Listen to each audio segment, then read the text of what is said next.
solamente por presentarte, al curso de tecnología Bien en construcción, que es creo que es el 8º ya curso del programa de formación NPD, nos quedan 2 más, mañana empieza IoT y blockchain en el transporte de mercancías y nos queda Fog Edge Computing, computación cercana y en la niebla, dentro de un par de semanas. Y nos va a acompañar durante todo este curso de tecnología bien en construcción Berna o Bernardino, como él me permita decirlo, que por dar unas notas es profesor acreditado en BIM de certificación energética con 10 años de experiencia y más de 1.200 alumnos formados en Extremadura, Andalucía y Castilla-La Mancha.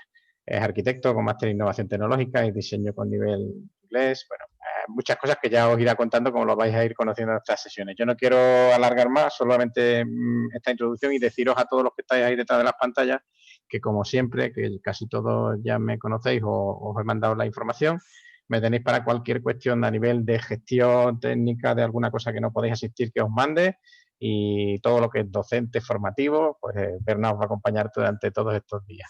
Así que os dejo con él, yo me silencio. Muy bien, muchas gracias, Carlos. Bien, os cuento. A ver, este curso, ya cuando me lo plantearon desde el equipo de Carlos y demás, ha sido muy interesante porque es como una especie de píldora para las personas que están un poco interesadas en formarse en muchas dinámicas, pues tener una visión de lo que es el BIM en la construcción, que normalmente la gente no lo sabe. Yo me encuentro mucha gente incluso que tiene que ver con ayudas y admitir, ¿vale? Yo voy a admitir a todo el mundo, ¿de acuerdo? Es el primer día que estoy aquí yo gestionando esto, entonces nada, yo a todo el mundo que sí, ¿vale? Bueno, buenas tardes, por cierto, y nada, mi objetivo es intentar en estas 12 horas, intentar meteros el veneno dentro del tema de la tecnología en BIM. La tecnología en BIM no es ni más ni menos que una evolución lógica de lo que es la construcción en general, de lo que es las herramientas que utilizamos los técnicos de la construcción en nuestro día a día. Y la clase de hoy es una clase como muy alegre, muy divertida. El objetivo de la clase de hoy es que os den ganas de venir a las siguientes clases, obviamente, que sea una clase introductoria que realmente os anime a seguir con nosotros hasta el final. Es una clase en la que lo que vais a ver es de manera transversal todas las cosas que se pueden hacer con el BIM, que a día de hoy son muchísimas y todas muy, muy interesantes. Ponerle nombre y poder también hablar con propiedad cuando os pregunten ciertas cuestiones y también que entendáis lo que vais a aprender durante estos días. Es decir, el objetivo también está en tener como una especie de punto de partida, de estación base, o lo que normalmente se llama en esta terminología el pretest o el test inicial, en el cual vamos a hacerlo juntos, os he dejado, digamos, una plataforma para hacer un pequeño test juntos, en el cual el objetivo que tenemos es darnos cuenta de lo que no sabemos o de las cosas que podemos, digamos, aprender. Son cuestiones que no tienen mucho que ver necesariamente con saber manejar un programa o con saber manejar un edificio, con saber lo que es un muro, o saber lo que es una viga. No tiene nada que ver. Son cuestiones en las que si sois administrativos que estáis involucrados en temas de gestión de ayudas en construcción o gestión de obras o simplemente personal que está de manera colateral colaborando con estas funciones, puede realmente involucrarse y formar parte. Porque es muy importante que entendáis que el BIM no es solo importante para el que lo diseña, para el que lo modela, para el que lo dibuja, sino también para el que recibe la información. O sea, el que mantiene el edificio, el que hace una peritación, el que hace el tema inmobiliario, todas otras profesiones no técnicas se pueden nutrir de esta información en BIM y es un poco también para los que va dirigido este curso, no solo para los técnicos puros. Por ello, esta primera clase la hemos dividido en dos partes. Una primera parte de introducción y de información general, que va a consistir en hacer el pretest y instalar el programa que nos va a servir de ayuda para poder ejemplificar todo esto. No es obligatorio que instaléis el programa que vamos a usar. Insisto, no es obligatorio, pero sí es recomendable a aquellos que quieran involucrarse más a fondo. Es decir, yo las clases las voy a ir ejemplificando con diferentes conceptos teóricos que luego vamos a hacer un pequeño ejemplo práctico. Si ese ejemplo práctico queréis ver cómo funciona, podéis instalar el programa porque la licencia que vamos a utilizar es una licencia libre que podéis utilizar durante todo este curso.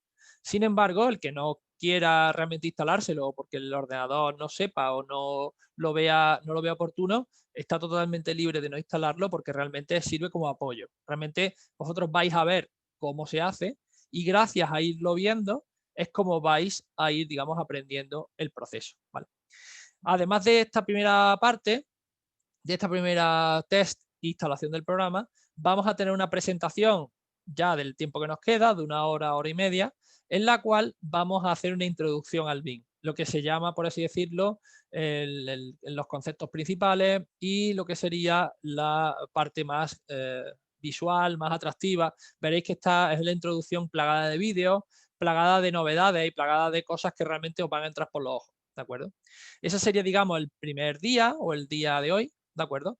Y mañana, porque todas las clases están enfocadas a que sean por la tarde de 6:30 a 8:30 en este horario durante todos estos días que vamos a ver, el primer día de mañana lo vamos a enfocar a lo que sería el modelado básico. El modelado básico enfocado a la interfaz. Vais a entender la diferencia entre un modelado en BIM y lo que no es BIM. Es decir, vais a ver a fondo esto del BIM en qué consiste, ¿de acuerdo? En qué consiste exactamente de poder usar parámetros, de poder usar elementos que tengan información, la diferencia con el CAD, abriremos herramientas de CAD, abriremos herramientas de BIM y conoceréis la diferencia, ¿vale? Ese sería, digamos, el día de mañana, ¿vale? Que nos centraremos, como he dicho, en las herramientas principales y los conceptos más básicos.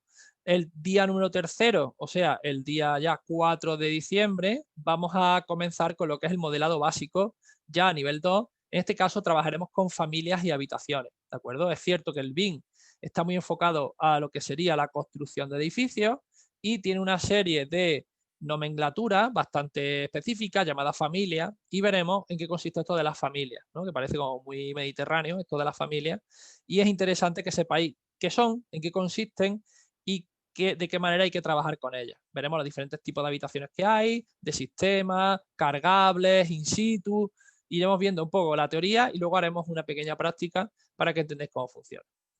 Ya la próxima semana, dentro justo de una semana, ya nos centraremos en lo que es la visualización y los planos. El gran problema que tiene la gente cuando trabaja con BIM, o bien cuando modela, o bien cuando visualiza, es el tema de poder mostrar la información que uno quiere, ¿de acuerdo? O sea, es posible que tú no hayas dibujado nada, que tú no hayas modelado absolutamente nada del edificio, o no hayas modelado nada de la carretera, del puente, del túnel que tú quieres consultar, pero necesitas sacar una información específica, visualizar un dato o visualizar una planimetría o algo por el estilo. En ese caso, nos centraremos en cómo representar los planos, cómo se adquieren, cómo se imprimen y cómo se montan, con el objetivo de que entendáis también qué información se tiene y comparéis con las herramientas de CAD cuáles son las ventajas, que son muchísimas. Ya veréis que las ventajas principales son sobre todo la cantidad de tiempo que se ahorra, muchísimo tiempo que se ahorra y muchísima identidad, muchísima, digamos, facilidad para la hora de comparar planos y de hacer, digamos, mejoras y cambios. Después tenemos el penúltimo día, ya a mitad de la semana que viene, porque como ya sabéis, el día 8 es festivo y por lo tanto el día 8 pues no tenemos clase. Sin embargo, el día 9 ya trabajaremos con las tablas e información de datos. Hacer tablas en BIM está al alcance de cualquier persona. No es necesario modelar nada, no es necesario tener ni idea de dibujo ni idea de construcción. Es sacar información. Esa información que es la I del BIM, la I del medio, esa información es la clave, la diferencia entre un programa de CAD, de lo que hemos utilizado hasta estos últimos años, y el BIM. Entonces, las tablas y datos serán muy importantes conocer cómo funcionan y haremos mucho trabajo con ellas, sobre todo para poder controlarlas, porque en mi caso, yo creo que es la gran diferencia entre una información que está hecha del CAD a una que está hecha del BIM. Veréis amplias diferencias.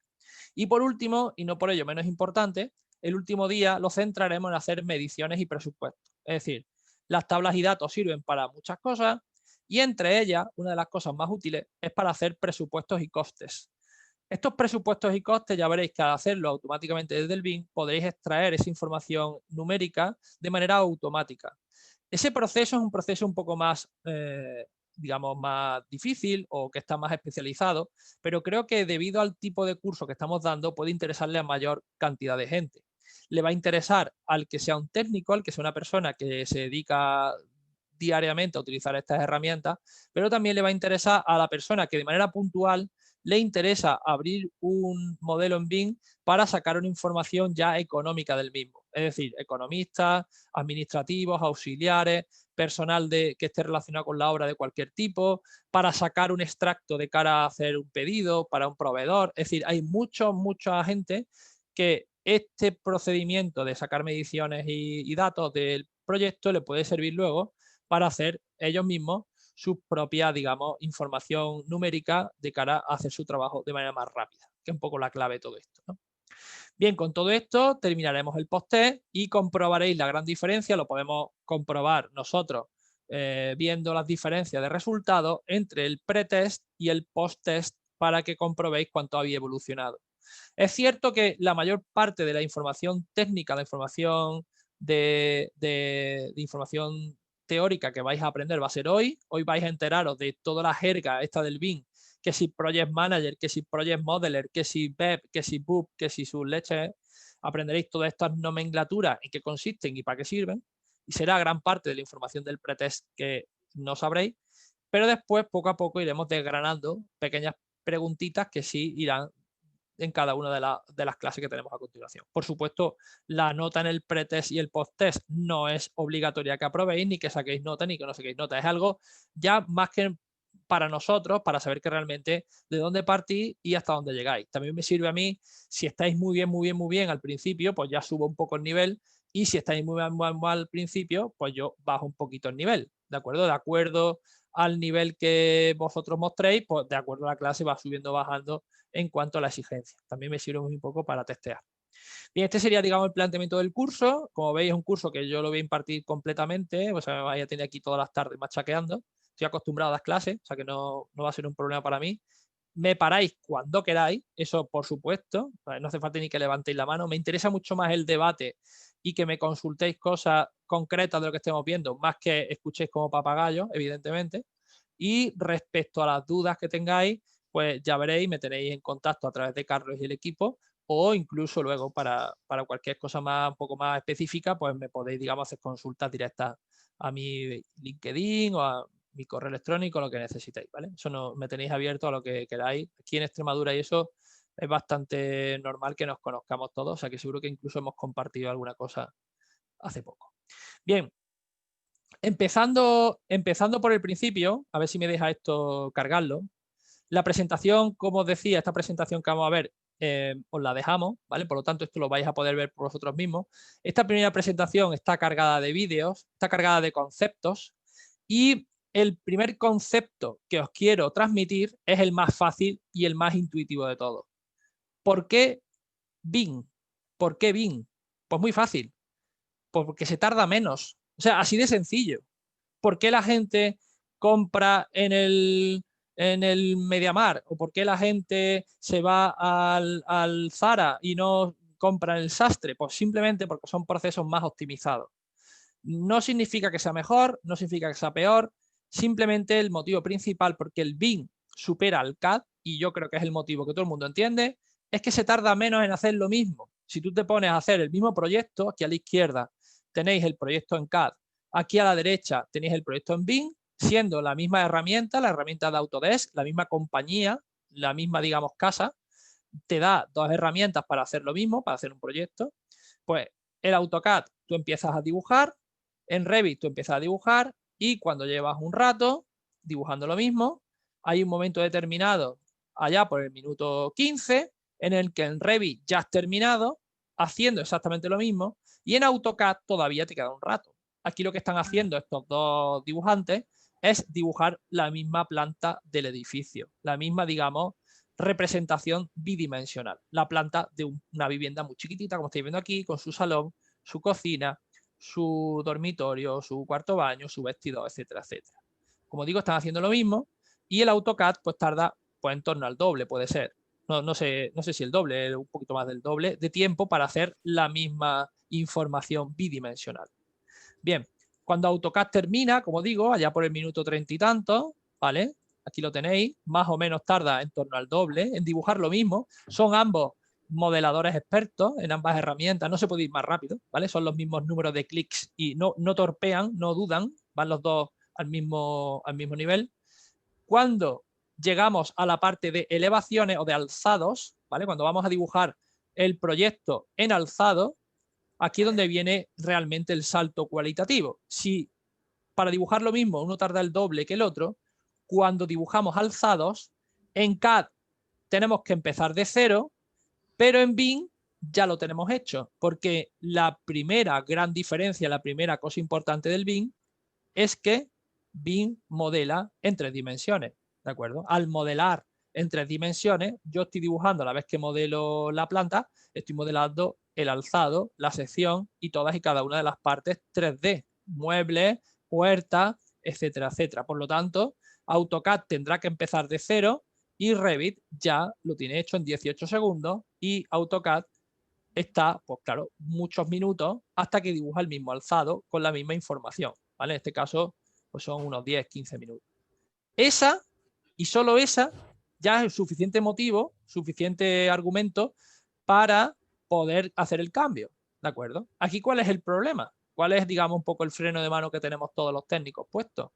Que aprender una nueva herramienta supone una inversión de tiempo y normalmente hasta incluso de dinero, ¿vale? Cursos como este sirven solamente para rascar la superficie. O sea, realmente aprender a modelar bien en BIM lleva años de trabajo, años de aprendizaje. Y siempre hay un proyecto, que yo siempre digo, el proyecto tirarte a la piscina, que es un proyecto en el que dices, esto lo hago en BIM por mí mismo, o sea, porque lo tengo que hacer, ¿de acuerdo? Es decir, hacer un proyecto en BIM, el primero, no sale rentable, tardas más que hacerlo en CAD, pero paulatinamente vas a ir tardando menos hasta que realmente tardes muchísimo menos.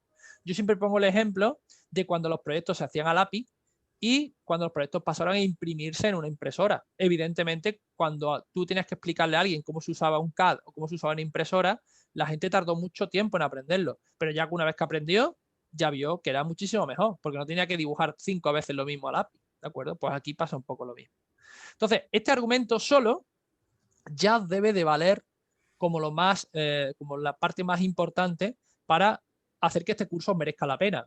Hacer, digamos, que este camino que empieza hoy o que ya lleváis algún tiempo y que hoy estáis perfeccionando, sigáis en el mismo camino, ¿de acuerdo? Este sería, digamos, como digo, mi argumento número 1 para seguir adelante. El argumento número 2, y esto lo veremos mucho en este curso, son las tablas. Cuando hablo de tablas, hablo de numeritos, ¿de acuerdo?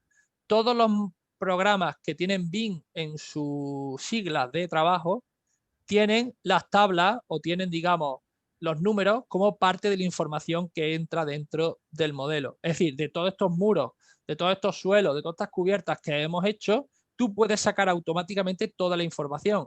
Información geométrica, información económica, información de los elementos, cómo se llaman, de dónde se ubican, de qué tamaño tienen. Todo lo que se os ocurra, ya veréis, muchísimos parámetros, podéis extraerlos de ahí. De tal manera que lo que vienen a ser leyendas, información económica, información de tipo urbanístico, de todo tipo de información que necesitéis de cualquier elemento constructivo, lo vais a obtener automáticamente. Y esa misma tabla, si cambia el modelo, cambia automáticamente. Entonces eso es una gran ventaja. No significa que cada vez que tú cambias cualquier cosa tengas que empezar a hacer la tabla de cero porque lo tienes en el programa de al lado. Tienes a lo mejor el dibujo en AutoCAD y la tabla la tienes en Excel. Eso no ocurre aquí. Aquí está todo metido en el mismo sitio. Es una base de datos unificada. Esa base de datos es la clave para que tú esto lo puedas utilizar de manera práctica en trabajos que no tengan nada que ver con el diseño. Aquí hay personas que se dedican a mantenimiento de edificios, personas que se dedican a inmobiliaria, a economía, cosas que no tienen nada que ver con el modelo 3D ni con lo que es la parte, digamos, de técnica, y usan BIM al mismo nivel que necesitan para ellos, digamos, trabajar. No se van a meter a modelar nada porque no les interesa, pero son capaces de extraer la información de una tabla y poder sacar la información ordenada para lo que ellos necesitan. Y si el técnico de la construcción modifica algo, esa tabla sigue sirviendo porque está vinculada en tiempo real. Eso es muy, muy importante que lo entendáis. Esta es la segundo gran argumento para meteros en BIM, para, como digo, dar el salto. Bien, la siguiente la siguiente, digamos, opción que tenéis son el tema de las fases, ¿de acuerdo? Las fases se refieren al tiempo, ¿de acuerdo? El tiempo en construcción es muy importante. No es lo mismo que el tiempo tú lo valores en varios archivos. Tradicionalmente, cuando tú tienes diferentes fases de un proyecto, diferentes fases de un edificio, tú lo vas, digamos, dibujando uno al lado del otro, ¿de acuerdo? Tú tienes la fase 1. Si, por ejemplo, el edificio está por rehabilitarse, si el edificio está, digamos, viejo, tú lo dibujas en un archivo y lo llamas archivo del edificio viejo, ¿no? Y es un dibujo del edificio viejo. Y ahora abre otro archivo diferente en el que tienes el edificio rehabilitado, el edificio arreglado. Y tienes por un lado el edificio viejo y por otro lado el edificio rehabilitado. Eso, en principio, es lo que normalmente a todo el mundo se le ocurre, que es lo lógico hacer. Sin embargo, en BIM la cosa cambia completamente. Porque en BIM tú tienes lo que se llaman las fases. Tú puedes hacer el mismo edificio, el mismo muro, el mismo dibujo, uno encima del otro, como si fueran diferentes líneas de un mismo mapa, y tú puedes ir activando o desactivando cada uno de ellos, por supuesto, cada uno con su tipografía, con su línea diferencial, y tú puedes hacer que los edificios coincidan. De esa manera ganáis muchas cosas. Primero ganáis la posibilidad de analizar el proyecto a lo largo del tiempo. Podéis ir activando qué es lo que pasa en cada una de las fases. Fase de rehabilitación, fase de obra nueva, fase de demolición. Tú puedes ir viendo una a una cada una de las fases e ir siguiendo la obra en el tiempo. Pues así es como va a estar el edificio dentro de 3 meses. Así es como va a estar dentro de 6. Así como va a estar dentro de 12. Y tú puedes ir sacando estas tablas y estos planos por cada una de las fases, sin necesidad de salir del mismo archivo. Te da, por supuesto, valores de las demoliciones, de los volúmenes, de los metros cuadrados, de las cosas que se demuelen, de las cosas que se construyen, no del total, sino de la parte específica que cambia. ¿De acuerdo? Eso de las fases, sobre todo en edificios de rehabilitación, edificios que no son de 0 a 100, que parten de algo preexistente, son súper interesantes. Y como veréis, es una de las partes que más se usa dentro de lo que es el modelo en BIM en general. ¿De acuerdo? El tema de las fases, veremos en la parte de modelado, veremos cómo funciona. Y otro de los argumentos, yo creo que clave para meter en este mundo. Bien, otra cuestión importante es que los proyectos no se hacen por una sola persona. Eso ya sabemos todos, que existe un equipo. Estos equipos, hasta ahora, cuando trabajaban con archivos que no podían ser compartidos. Esto pasará a todos. En un archivo de ordenador, como ya sabéis, si tenéis un archivo el cual lo estáis vosotros editando, no se puede abrir o no se puede editar por otra persona a la vez. Eso es un problema de la informática clásica, ¿no? Cuando tú abres un archivo de Word, si ese archivo de Word lo tienes tú abierto y lo abre otra persona que está en tu misma red o que está en tu misma conexión, pues te aparecerá un bonito mensaje diciendo que no se puede abrir porque el archivo ya está usándose. Eso siempre ha sido un problema para todos los trabajos en equipo. De hecho, eso Google lo sabe y, por ejemplo, Google Docs y otras herramientas online para escribir por el ordenador te permiten trabajar a la vez en varios archivos por varias personas en el mismo archivo. Eso en un archivo de ordenador, en un archivo, digamos, de Windows, de Mac o de Linux, no era posible. Sin embargo, las herramientas de BIM sí permiten el trabajo colaborativo. ¿Cómo funcionan? Pues siempre el trabajo colaborativo tiene una premisa. El trabajo colaborativo siempre parte de que existe una jerarquía. Siempre existe una persona o varias personas que están a cargo de un proyecto, que están, digamos, con permisos suficientes como para hacer modificaciones en todos los archivos, y hay diferentes equipos que se reparten trabajo de manera concreta. En este caso, por ejemplo, si un edificio está formado por su estructura, sus instalaciones, su envolvente y la medición, por ejemplo, varias, digamos, ramas de un edificio, cada rama tiene un equipo diferenciado, el cual va mandando información de uno a otro, que significa como esta especie de carreterita, esta especie de hilos que van conectando cada una de esas etapas del proyecto, y a través de esas etapas la información se va transmitiendo. Es decir, estas herramientas de BIM son capaces de comunicarse dentro de ellas mismas entre diferentes archivos. Y ahora, la gracia que tiene es que si existe cualquier archivo corrupto, si existe cualquier problema, este programa es capaz de reorganizar la información, de unificar el equipo y de evitar que exista información errónea. Avisa de manera rápida, de manera concreta a cada uno de los equipos y existe lo que se llama un trabajo colaborativo, ¿de acuerdo? Esa colaboración en proyectos que tienen cierta envergadura a partir de 1000, 2000 metros cuadrados es clave, porque no hay un solo equipo, una sola persona que lo abarque todo. Cada vez está más tecnificado el sector de la construcción, por lo tanto habrá un equipo que desarrolle la parte de diseño, otro la parte de estructura, otro la parte de instalaciones, otro probablemente la parte de finalización, de acabados o de la parte visual, incluso jardinería, exteriores, urbanismo. Hay muchísimos equipos que comparten a la vez este edificio y lo suyo es que sea un único edificio, que todo el mundo trabaje a la vez. No que yo te pase el edificio, si después hago cualquier cambio, que ese cambio a ti no te llegue y tenemos el problema. Entonces existe toda una herramienta alrededor en la que se interactúan los cambios, existe la posibilidad de la modificación, de comunicarse e incluso esa visualización de los cambios acaba, digamos, repercutiendo en el modelo general y se puede comentar y se puede, digamos, trabajar en equipo de manera ágil y rápida y sobre todo sencilla, que está integrado todo. No tengo que mandar un correo aparte para decirte cuidado, que aquí he cambiado esta viga, que te va a dar con tu tubería, etcétera, etcétera. Está toda esta jerarquía de problemática está ya resuelta de esta manera, a través de trabajo colaborativo en BIM. Otra de las paradojas, otra de las ventajas, otra de las mejoras que supone el uso del BIM es que todas las herramientas BIM que ya están en el mercado te incluyen de algún modo el trabajo con geometría paramétrica. ¿Qué es esto de la geometría paramétrica? Pues bien, cuando tú tienes que hacer algún tipo de geometría un poco más compleja, que se sale ya de lo normal, se sale del cubito, de la pirámide y del cilindro, normalmente este tipo de dibujos no se hacen de manera tradicional. Tú no dibujas una línea y a partir de esa línea hace otra línea y así de manera repetitiva. Lo normal es que tú cuando vas a hacer una geometría que es un poco difícil de dibujar, como por ejemplo este estadio que está haciendo aquí este ejemplo, esta especie de envolvente con forma de balón que está haciendo, esto realmente cómo se hace es a partir de una geometría paramétrica. ¿Qué es esto de la geometría paramétrica?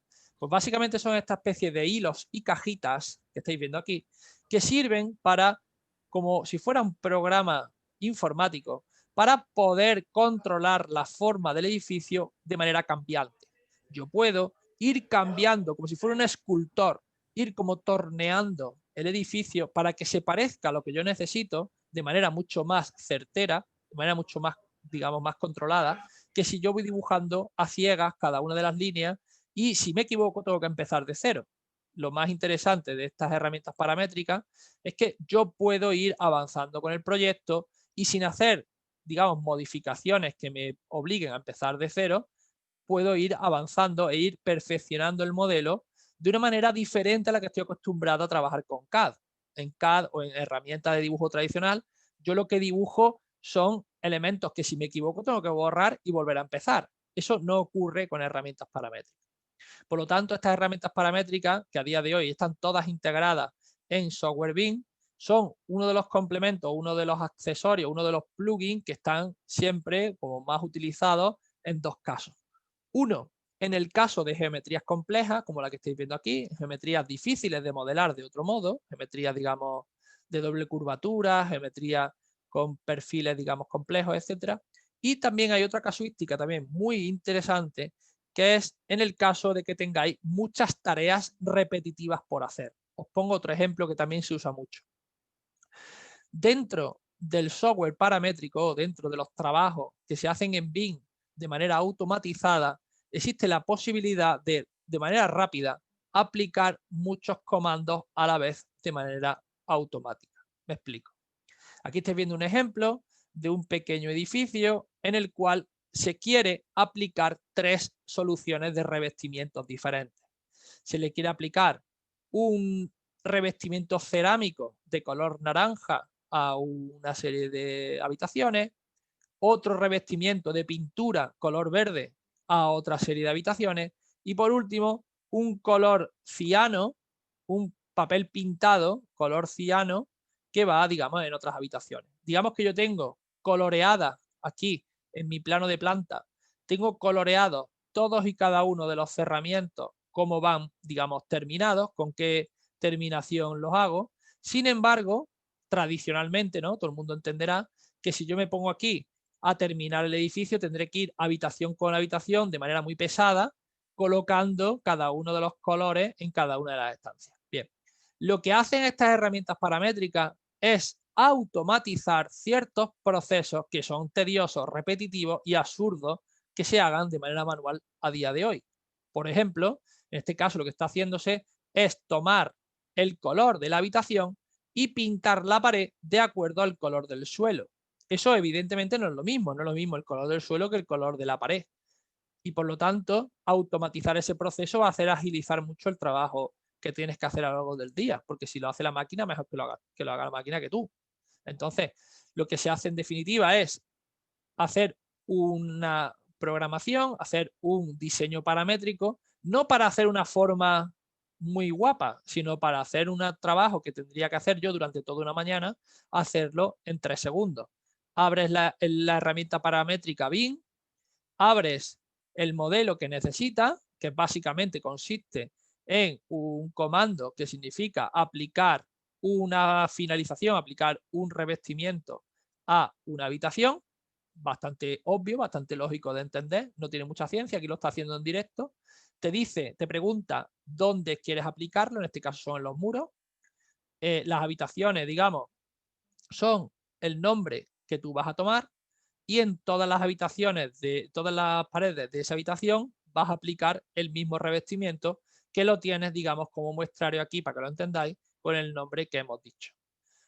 Simplemente le da a que haga, digamos, esta gestión, a que haga este proceso, a que haga como este cocido, este parámetro, y una vez que lo tienes ya, digamos, totalmente preparado, simplemente corres el programa, puede ser una macro, ¿no? Esto se llama también macros. Si trabajamos en Excel, por ejemplo, se usa mucho el nombre macro o el nombre de automatización, o hay muchísimos apelativos que se usan dependiendo del programa.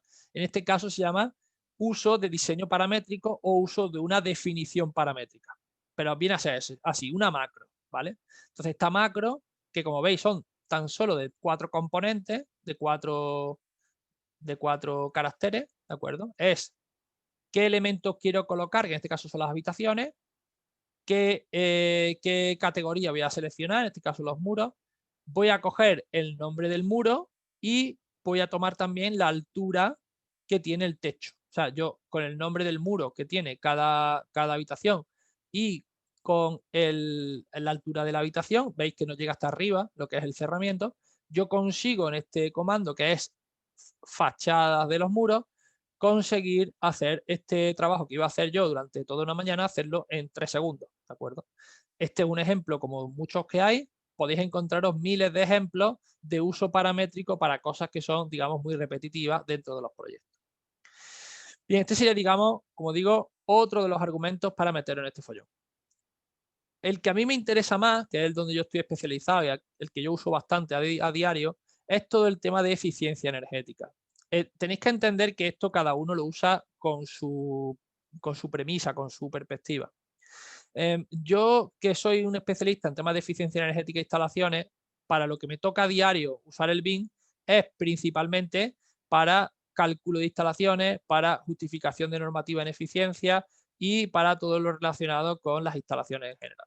Entonces, cuando tú tienes este tipo de herramientas, que además pueden ser o no paramétricas, en este caso estamos utilizando una herramienta paramétrica, la ventaja que tiene es que cuando tú estás diseñando, puedes además hacer cálculos a la vez que estás dibujando. Es decir, tú vas modelando, pero a la vez vas un poco corrigiendo ese modelo con los cálculos que tú vayas, digamos, suministrando. En este caso estamos haciendo un cálculo lumínico para el diseño de una cubierta fotovoltaica que, como veis, no está muy bien orientada, está como orientación este, entonces no le está dando muy bien el sol, y lo que estamos intentando es con la inclinación ver cuál es la inclinación más óptima. Todo eso, como digo, dentro del entorno del BIM. Aquí no hemos salido de Revit, aquí seguimos dentro de BIM. Esto es impensable en cualquier programa de CAD, es que no es que no esté, es que ni se plantea que esté a futuro.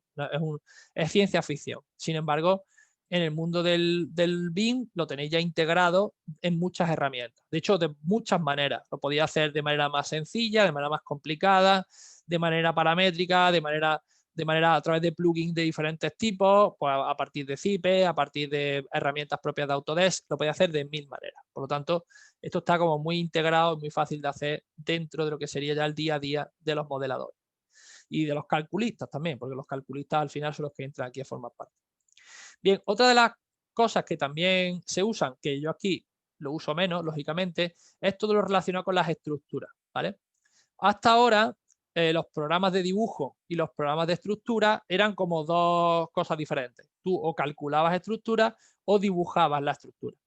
Lo que aquí se plantea en BIM es que ¿por qué no puede ser todo lo mismo? Es decir, ¿por qué voy a tener que hacer por un lado el dibujo y por otro lado el cálculo? Lo ideal es que no tenga que hacer las cosas dos veces, que lo pueda hacer todo de golpe.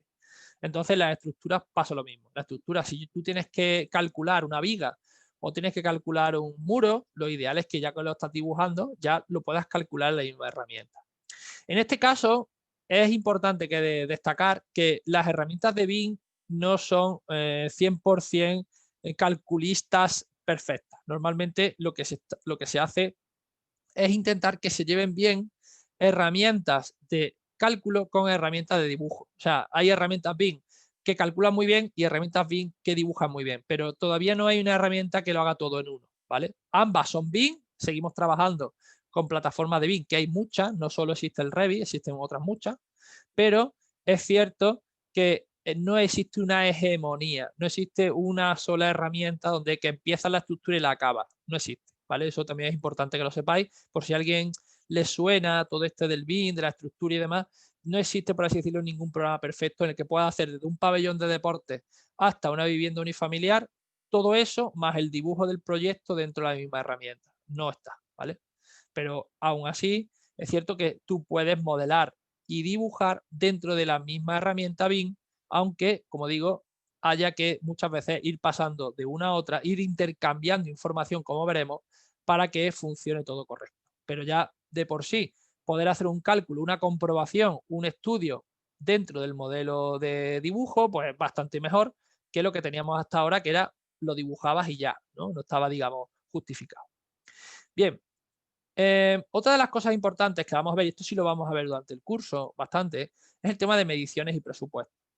Yo me voy a basar en una gestión de mediciones y presupuestos al alcance de cualquiera, ¿vale?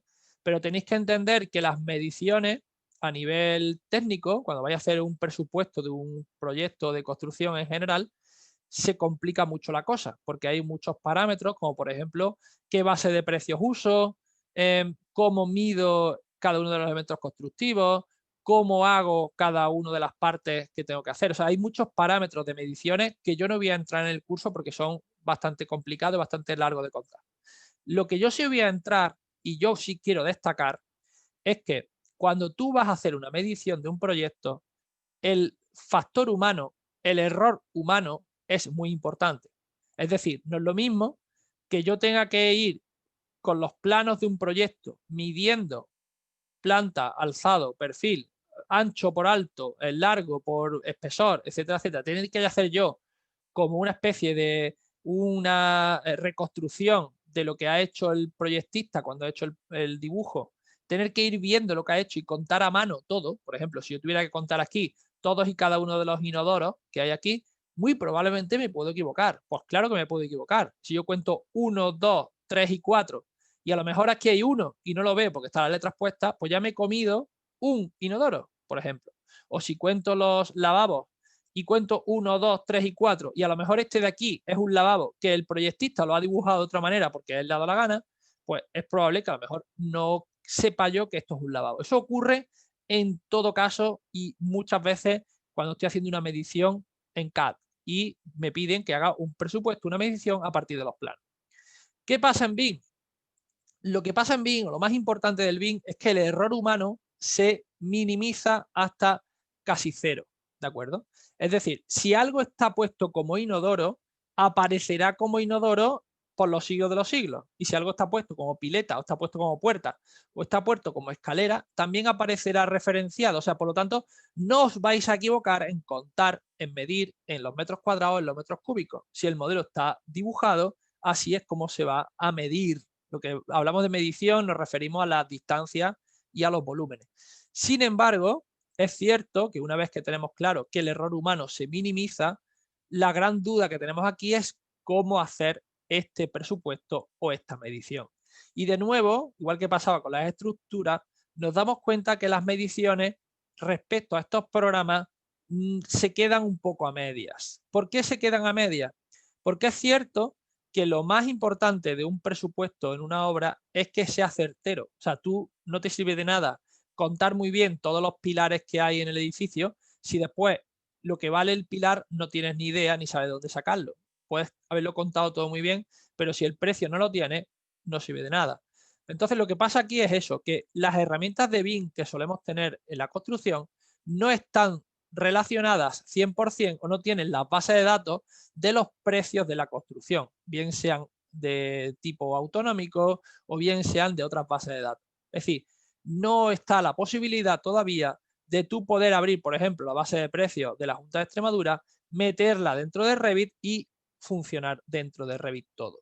La parte, digamos, de hacer memoria y hacer listado, hacer, digamos, lo que se llama un presupuesto a nivel de números, no es tan sencillo como parece. Entonces, normalmente los profesionales lo que se usa son plugins a otros programas. Es decir, lo hemos visto antes en las estructuras. Si yo no soy bueno haciendo una estructura, voy a llevar mi modelo con la forma que tiene al programa que sí lo hace bien y ahí calculo. Y después, cuando termine, vuelvo para al principio con la estructura bien dibujada. Pues aquí pasa un poco lo mismo.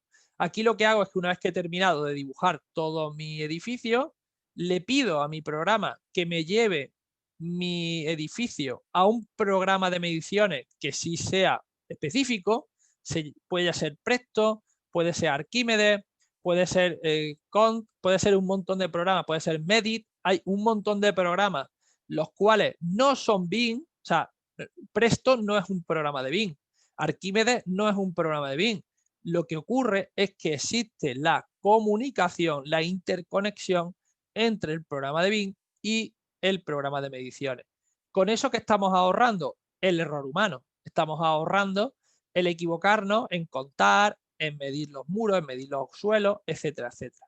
Esto lleva su aprendizaje porque es verdad que no es lo mismo tomar una medida descontando huecos que sin descontar huecos, midiendo a cinta corrida que midiendo por una superficie neta. Hay ciertos conceptos específicos de la que es hacer mediciones que tenéis que controlar según vais trabajando.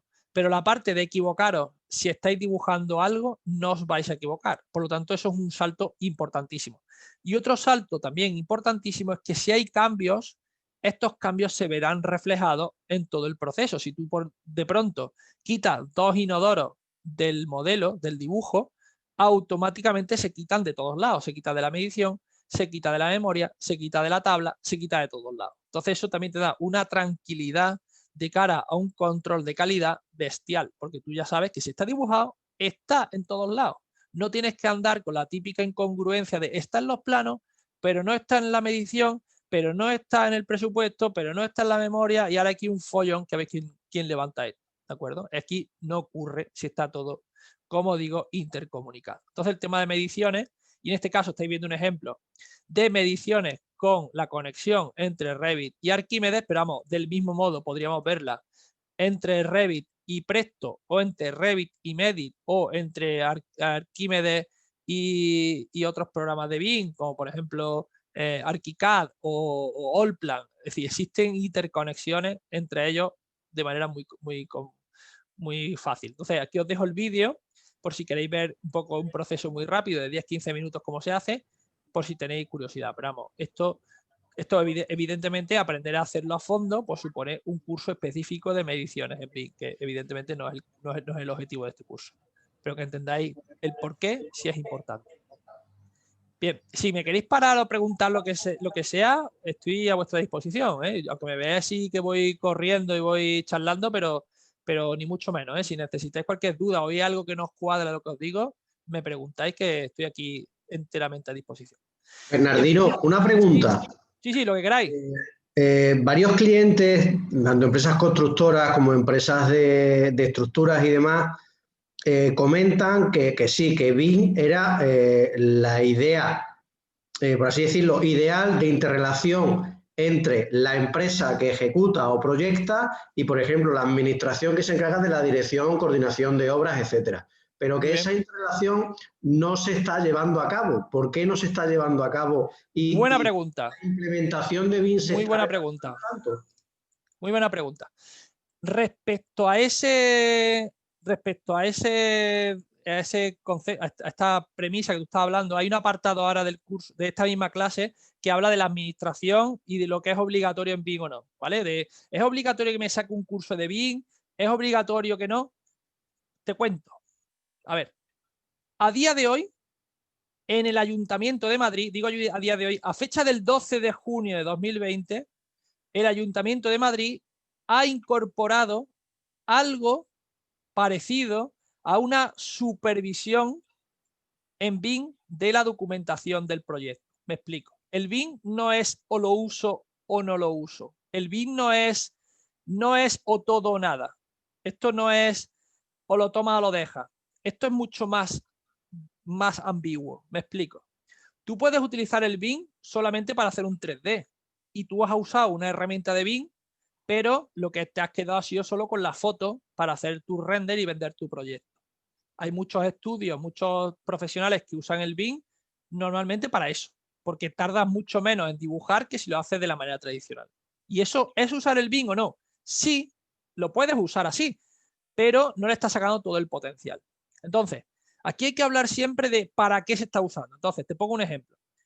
Es cierto que la administración no está usando el BIM por un motivo muy sencillo, porque tiene que formar a sus técnicos, tiene que formar a su gente, y a una persona que es funcionario de carrera, que se ha pegado una paliza de estudiar y que sabe que va a cobrar lo mismo, le da muchísimo por saco el que tú le digas que se tiene que reciclar y que le vas a cambiar la metodología que lleva haciendo 30 años y que de aquí a los 10 años que le quedan para jubilarse lo va a hacer de otra manera. Eso hay reticencias por todos lados. Yo he estado 10 años prácticamente en la administración y te digo que eso es una realidad. O sea, no vas a mover del sillón al que no quiere moverse. Eso es el primer problema. Y el segundo problema es que esto conlleva también una serie de modificaciones jurídicas, en muchos casos, que conllevan la creación de nuevas normativas, que luego lo hablaremos más despacio, pero conlleva un cambio de engranaje que es lento, ¿vale? Entonces, el BIM como tecnología lleva mucho tiempo, pero implantada en el sector privado llevará 5 años. Yo llevo dando cursos de BIM 10 años y realmente dar muchos cursos llevo dando de hace 5 años para acá. Hace 10 años a nadie le interesaba el BIM.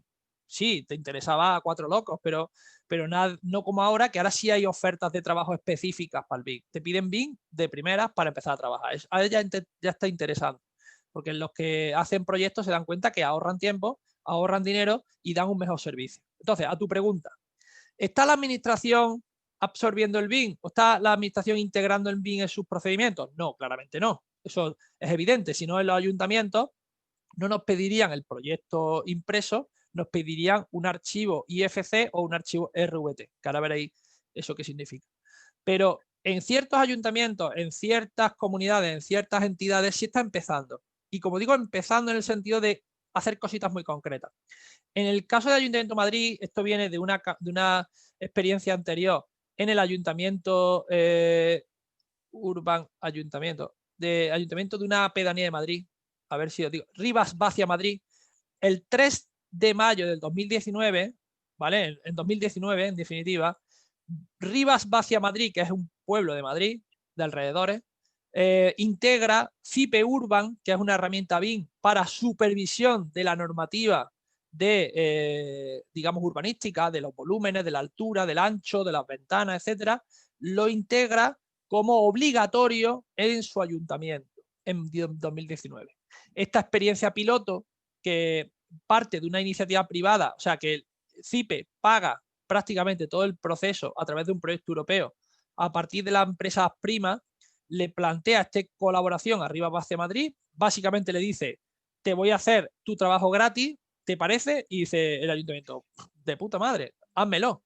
Y a partir de esta revisión se comprueba que es un proceso que agiliza de manera bastante rápida el proceso de revisión urbanística, porque ya no tienes que mirar planta, alzado, sección, sino que automáticamente te da tus parámetros urbanísticos a partir del modelo en BIM, y a partir de ahí otros ayuntamientos como Pliego, Madrid, Alicante, Málaga, Leganés, Pozuelo y Las Rozas se plantean hacer lo mismo.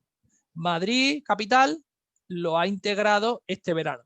¿De acuerdo? Lento, no, lentísimo y muy poco, pero como no es obligatorio, pues hasta que sea obligatorio estaremos así. Ahora os voy a decir qué es obligatorio, qué no, y dónde sí se está valorando y dónde no, porque esa es una de las grandes importancias. No se está, digamos, primando por la administración. También tened en cuenta lo siguiente, bastantes cosas obligatorias tenemos ya en el sector técnico, código técnico, normativa de edificación, papeleo por un tubo, para que encima al que no quiere lo obligue. Esto debe de ser un salto cualitativo, que haya, por así decirlo, una intencionalidad por parte del que se cambia.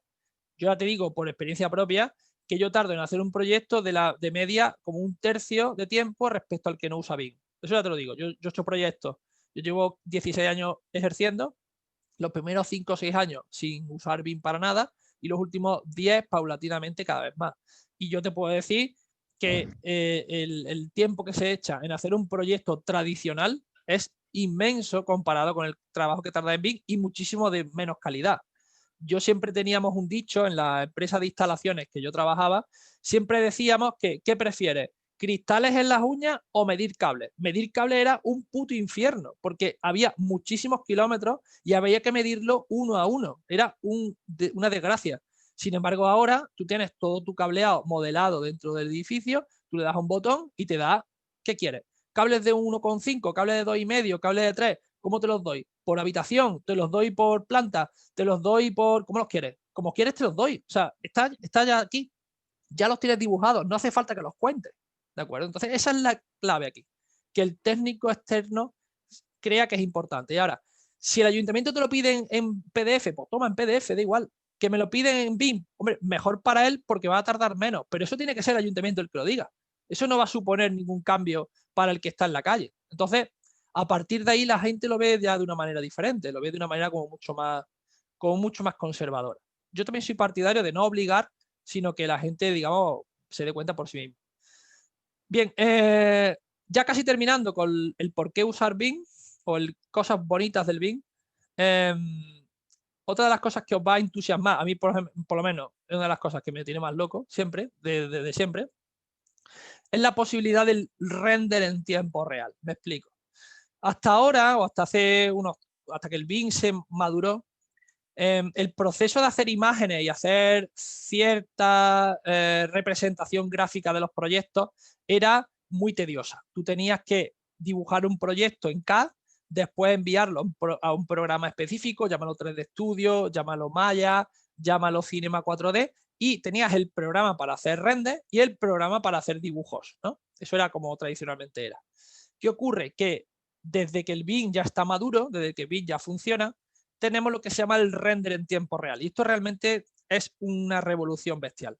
Lo primero es que desde el mismo modelo, desde la misma herramienta, tú puedes tener un render. Pero no solo es que tú tengas un render desde el modelo sin salir del 3D, sin salir del BIM.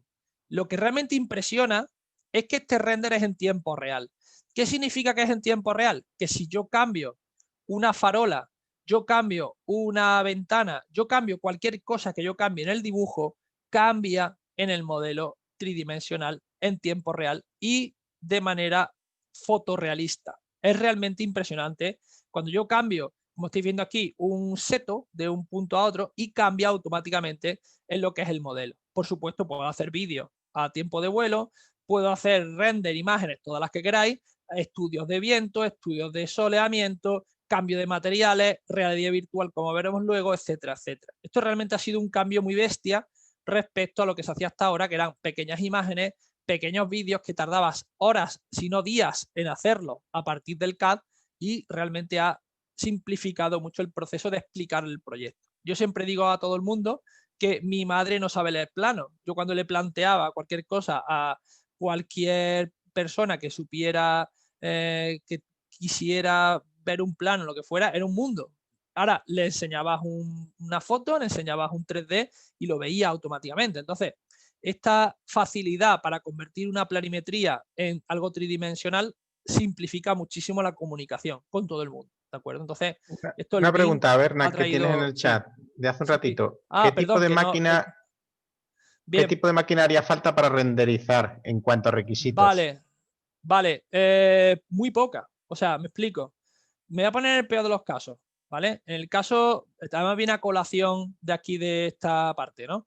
Si tú quieres ir, por ejemplo, a diferentes motores de render en tiempo real, a mí por lo menos el que más me gusta por ahora se llama Twinmotion, que además esto lo podéis descargar gratuito porque es totalmente gratis para todo el mundo.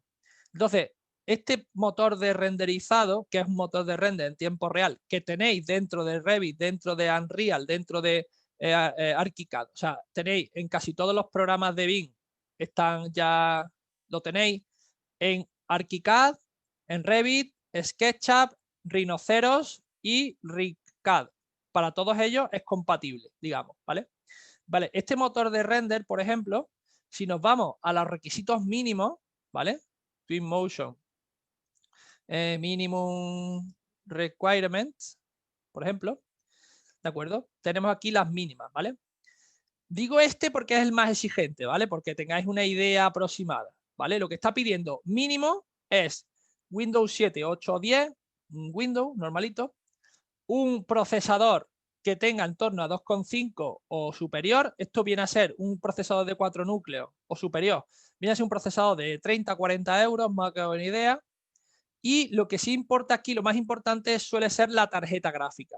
La tarjeta gráfica no tiene que ser muy moderna, pero sí lo ideal es que tenga bastante memoria, en torno a 8 gigas. Eso a día de hoy lo tiene cualquier ordenador, por básico que sea, incluso cualquier portátil básico tiene en torno a esto. Lo que sí es muy interesante para estas cuestiones es que tenga la tarjeta gráfica dedicada, o sea, que no haya una tarjeta gráfica integrada, ¿vale? Eso en las características del ordenador lo suele venir. Y después en torno a 8 GB de RAM, ¿vale? O sea, ese sería el mínimo. De ahí para arriba. Las recomendadas, en principio, esto no es tampoco ni mucho menos algo imprescindible, ¿eh? La recomendada es si quiere hacer cosas muy brutas. Es para que no dé fallos en ningún momento. Yo siempre soy muy partidario, por ejemplo, si os vais a cualquier portátil, por ejemplo, por hablar de un portátil, yo, por ejemplo, una 1050 con un i7 normalito, ¿de acuerdo? O un i5 incluso, ¿vale? Estamos hablando de un portátil en torno a 500, 600 euros, tenéis un portátil que supera muchísimo estas premisas. Tenéis una tarjeta gráfica de 8 GB, 16 GB de RAM, el doble de lo mínimo, y un procesador que tiene muchísimo más de 2,4. Aquí estamos hablando de un procesador muchísimo más potente. O sea, que estamos hablando de un ordenador portátil, que normalmente es más caro, de unos 500, 600 euros lo tenéis. Y si ya es un fijo, con 300 euros de ordenador fijo, tenéis de sobra. O sea, no hace falta ni mucho menos mucha máquina. Lo que sí hace falta es que entendáis que estos programas están muy optimizados y, si es posible, una tarjeta gráfica dedicada. Una tarjeta gráfica que sea propia del ordenador, no que esté, digamos, integrada con la RAM, ¿vale? Eso, si queréis buscar tarjeta gráfica dedicada, eso lo buscáis y veréis que significa nada, que la tarjeta gráfica tenga su marca y modelo, ¿vale? Que no sea ordenador sin gráfica, ¿vale? Que venga con su marca y modelo. En este caso casi siempre Nvidia o AMD, ¿vale? Pero bueno, eso, como digo, esto es para este programa el más exigente, ¿eh? Que hay programas mucho más bajos. Por ejemplo, el que es menos exigente, pero ese ya es de pago. Este que os digo de Twinmotion es gratuito, pero el que es de pago, por ejemplo, que a algunos os sonará, que se llama Lumion, este es de pago y es bastante caro. Estamos hablando de un programa de entre 1.500 y 3.000 euros, dependiendo de lo que compres. Este programa, por ejemplo, los requisitos son menores, ¿vale? Pero digamos que el programa, con lo que te vale el programa, te compras 3 portátiles de los de antes. Entonces, yo prefiero tener un buen portátil y un programa a buen coste que tener un programa muy caro y un portátil muy malo, ¿vale? Entonces, bueno, o digo portátil, pues por eso es un ordenador fijo, ¿vale? Aquí de nuevo hablamos, ¿veis? Este tiene, por ejemplo, solo 4 GB de memoria para la gráfica y el procesador puede ser más bajo, ¿vale? Por ejemplo, aquí lo estáis viendo, el procesador puede ser más bajo y que tenga eso, pues Full HD más o menos, ¿vale? Pero más o menos andan por ahí. Como el portátil este que os he enseñado, este viene a ser las características deseables, por aquí más o menos, ¿vale? 500, 600 de ordenador, ni mucho menos un superordenador ni nada. Esto ya no hace falta ninguna cosa loca. Esto ha ido evolucionando con los años, lógicamente. Hace 5 o 6 años, yo las clases que daba, yo tenía que ir con mi torre porque era prohibitivo ir con un ordenador, porque era muy caro. A lo mejor ir con un ordenador a dar clase de render en tiempo real. A día de hoy, yo voy con un portátil a todos lados y no se me queda corto en ningún momento. O sea que no hay problema. Bien, a colación de esta, digamos, cuestión, ¿vale? Siguiendo con esta, pues sí, puedo yo seguir por donde iba. Control F5, un segundito. No, un segundito que le dé, es que no me acuerdo cómo era. No suelo utilizar el PowerPoint mucho, pero vamos, yo creo que era por aquí estaba, ¿no? Presentación con diapositiva, vale, perfecto. Otro de los argumentos que yo creo que también es muy importante y que os sonará a todos es el tema de el escaneo 3D, ¿vale? El escaneo 3D a muchos os sonará como muy futurista, muy complicado, muy difícil, pero en realidad es como mucho más fácil de entender. O sea, el escaneo 3D, para lo que se usa de verdad dentro del BIM y dentro de casi todas las herramientas técnicas, es para calcar encima, para dibujar encima. Igual que nos ponemos detrás del dibujo una planimetría para calcarla, ¿no? Cuando tú dibujas algo, te pones algo para calcar para no salirte. De la misma manera, el escaneo 3D sirve para lo mismo. O sea, no existe la posibilidad de escanear algo y que te lo dibuje automático. Eso no existe, eso es ciencia ficción por ahora. Lo que sí es posible es que tú tengas una nube de puntos hecha incluso a partir de fotografías, las cuales te pueda servir como plantilla, como prueba para poder dibujar algo encima.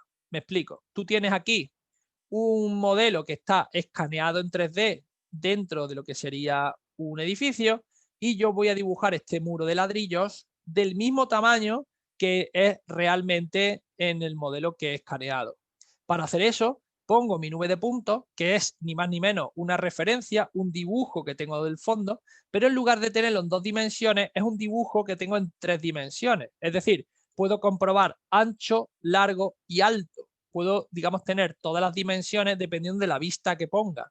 Entonces eso mejora mucho la rapidez en la que yo puedo modelar y la información que tengo que extraer del edificio es muy poca. No tengo que andar midiendo todas las puertas, todas las ventanas, no hace falta. Yo voy echando fotos, mi programa las monta en una nube de puntos y yo ya pongo mi muro en el sitio correcto, la altura correcta y el tamaño todo correcto. No tengo que medir todas las ventanitas, todas las medidas y todo, sino que yo tengo el modelo, lo que se llama un gemelo digital o un edificio, digamos, parecido al que tengo que tener y puedo ir, digamos, modelando de manera más rápida. Esto sobre todo, como veis, para edificios existentes donde se usa normalmente. Entonces, el escaneo 3D es una de las herramientas que está integrada en BIM por defecto. En CAD no. O en BIM sí la tenéis, en CAD no la tenéis. Bien, otra de las cosas interesantes del BIM, que también es muy chula, es el tema de la realidad virtual, ¿vale? La realidad virtual es un poco el paso siguiente a lo que hemos visto antes, sería ponerte tu gafita de realidad virtual y darte un paseo por el edificio. Si ya el edificio me lo puede enseñar en tiempo real de manera bonita, pues ¿por qué no puedo yo dar una vuelta con el edificio puesto? De esto os diré que los últimos 3 años han sido revolucionarios. Yo doy muchos cursos de realidad virtual y realidad aumentada, habré dado como 20 cursos de realidad virtual y realidad aumentada para arquitectura y es alucinante el cambio de paradigma que supone. No solo para el que va a pagar el edificio, el promotor que tiene que saber qué es lo que está pagando, que sí que es muy importante, porque quita muchos errores, muchos problemas en obra, pero sobre todo también para el propio proyectista, el propio técnico que está viendo cómo queda el edificio. Es muy importante meterte dentro y saber cómo va a quedar. Eso hasta que no lo pruebas no te enteras de cómo funciona. Una vez que lo pruebas te enteras de todo y ves el cambio tan bestia que supone. Sobre todo porque puedes hacer cambios en tiempo real, puedes ir modificando cosas y que las gafas se muestren del tirón. Puedes ir también comprobando dimensiones, haciendo modificaciones y hablando y digamos teniendo una sensación que realmente en una pantalla no lo vas a tener nunca. incluso aunque lo imprimas, aunque hagas 100.000 imágenes, no es lo mismo que verlo allí y cuando lo ves ya dices, ah, se queda un poco bajo el techo. Hasta que no te metes, no te das cuenta, ¿no? Entonces eso también es un factor a tener en cuenta, que en el Bing lo tenéis por defecto y es muy, muy interesante. Y por último, y no por ello menos importante, tenéis la realidad aumentada. La realidad aumentada es un poco el complemento a la realidad virtual. La diferencia entre la realidad virtual y la realidad aumentada, como su nombre dice, es que está en la realidad, es decir, la realidad virtual. Tú te pones unas gafas negras y tú ves algo de mentira, tú siempre ves algo que está en otro mundo, pero la realidad aumentada, tú ves alrededor de tu mesa, tú sigues viendo tu entorno, pero está aumentado, está mejorado, está, digamos, tuneado con el edificio que tú estás modelando. Este proceso es menos espectacular, menos utilizado que la realidad virtual, pero sí es cierto que para ciertos estudios, ciertas presentaciones, pues puede ser interesante. Y también, de nuevo, lo tenéis por defecto cuando utilizáis Bing. Es decir, está dentro, por así decirlo, de la manera de trabajo, de las posibilidades que tenéis para exportar y trabajar con esta información, ¿vale? Entonces, también es una de las tecnologías que se asocian mucho con Bing, que se usan también bastante, aunque como digo, un poquito menos que la realidad virtual, pero también tiene mucho interés. Vale, estas serían, como digo, bueno, la última, pensaba que esta era la última, no, esta sí es la última. Otra de las opciones que tenéis, que esto ya quizás es menos utilizada o que quizás os venga un poco más de lado, es el tema de impresión 3D. Todo el tema del Bing tiene ya su propia exportación y su propio proceso para poder imprimir modelos Bing en tecnología 3D, es decir, las típicas impresoras 3D que ya sabéis cómo funcionan, las típicas Prusa, las típicas impresoras de cable de plástico, vamos, no sabe el nombre, de PLA, ¿vale? De plástico. No sé si habréis tenido alguna curso, algunas clases de esto de impresión 3D, pero vamos, la impresión 3D yo creo que es una de las revoluciones más gordas que ha habido en los últimos 4 o 5 años. Casi todo el mundo puede utilizar ya impresión 3D para muchas cosas, y para arquitectura también se utiliza, o para construcción también se utiliza a partir del Bing.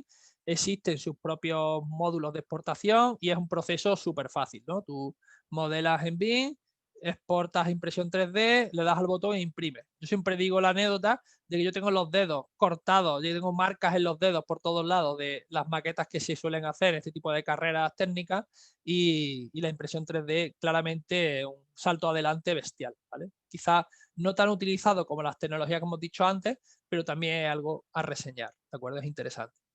Vale, ahora sí, tenemos todo lo que es la primera parte de la presentación lista, ¿vale? Esto sería, como por así decirlo, el hola, ¿qué tal? El hello world del día de hoy.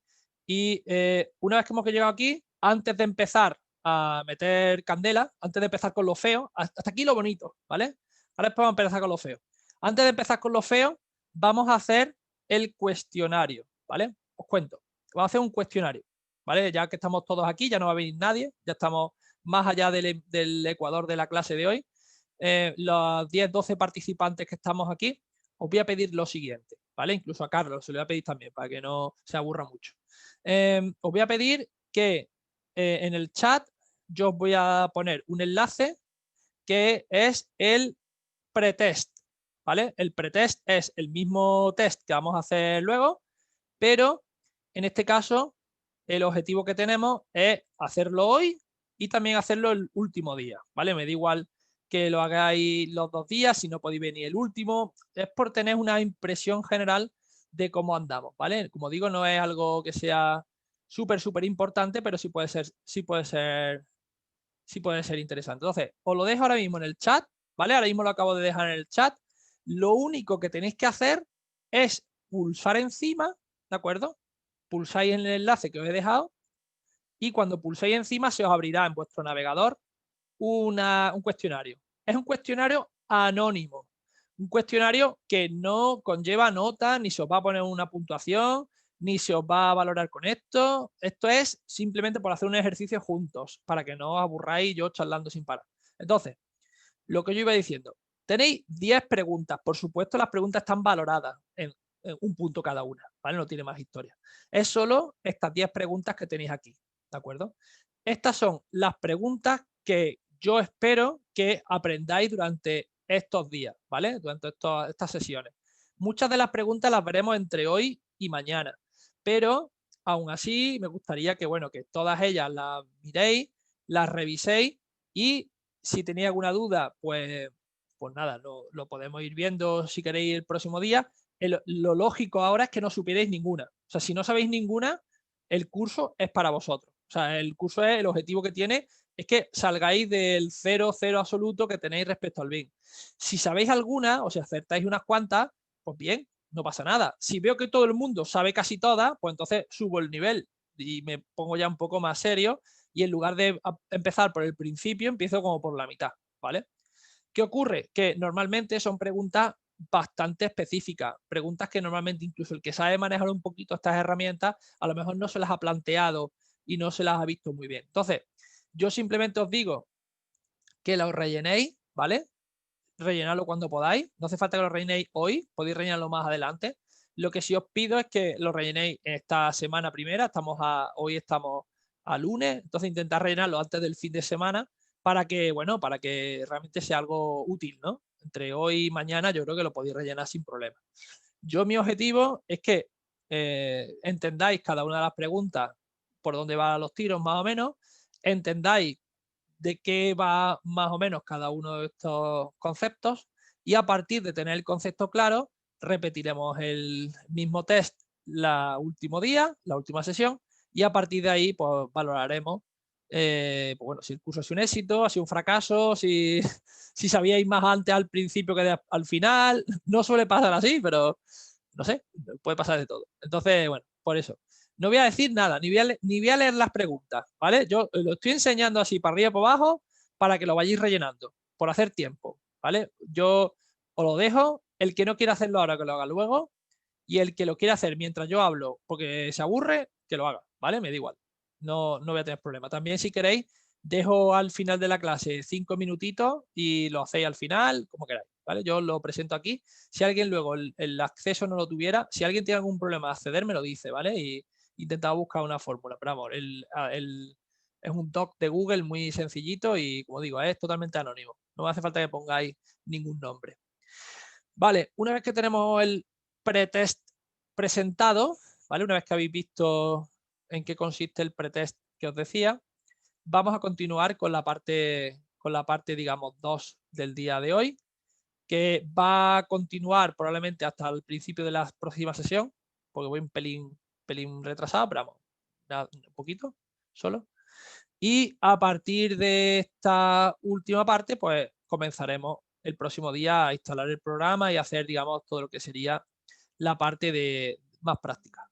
Bien, una vez que empezamos ya con lo feo, empezamos a ver esto un poco más de manera crítica, el sector del BIM, como decía antes el compañero, que no me queda con Fernando, creo que era, que ha preguntado antes que por qué la administración no usa el BIM y demás. Pues principalmente porque la administración no está obligada, ¿de acuerdo? Os cuento. Aquí tenéis un mapa de BIM, voy moviendo la pantalla para que no me veáis, voy a intentar mostrar lo máximo posible de pantalla. Aquí tenéis el mapa del mundo a fecha de 2016, que prácticamente no ha cambiado nada. En 2018 no avanzó mucho más, en 2020 menos todavía. Ahora contaremos qué pasa en el 2020, pero a fecha de 2016, este mapa yo lo cuento mucho. Aquí estáis viendo la obligatoriedad, sí, obligatorio, donde es obligatorio el uso del BIM. El uso del BIM a día de hoy solo es obligatorio en los países que estáis viendo en rojo y solo para proyectos públicos. Es decir, evidentemente para un proyecto privado cada uno hace el modelo como le da la gana, cada uno hace su documentación como quiere, porque al final todo acaba en PDF, es decir, afrontémoslo así. Si tú vas a acabar la documentación en PDF porque te lo piden todo en PDF, que tú lo hagas en BIM, en CAD o lo hagas dibujando a mano alzada y después lo pases a PDF, pues cada uno lo haga como quiera.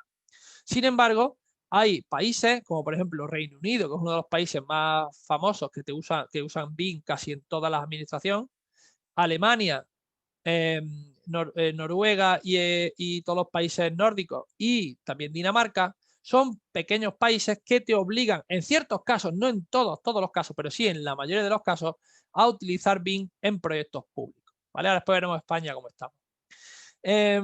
A partir de ahí, lo siguiente sería el uso obligatorio previsto.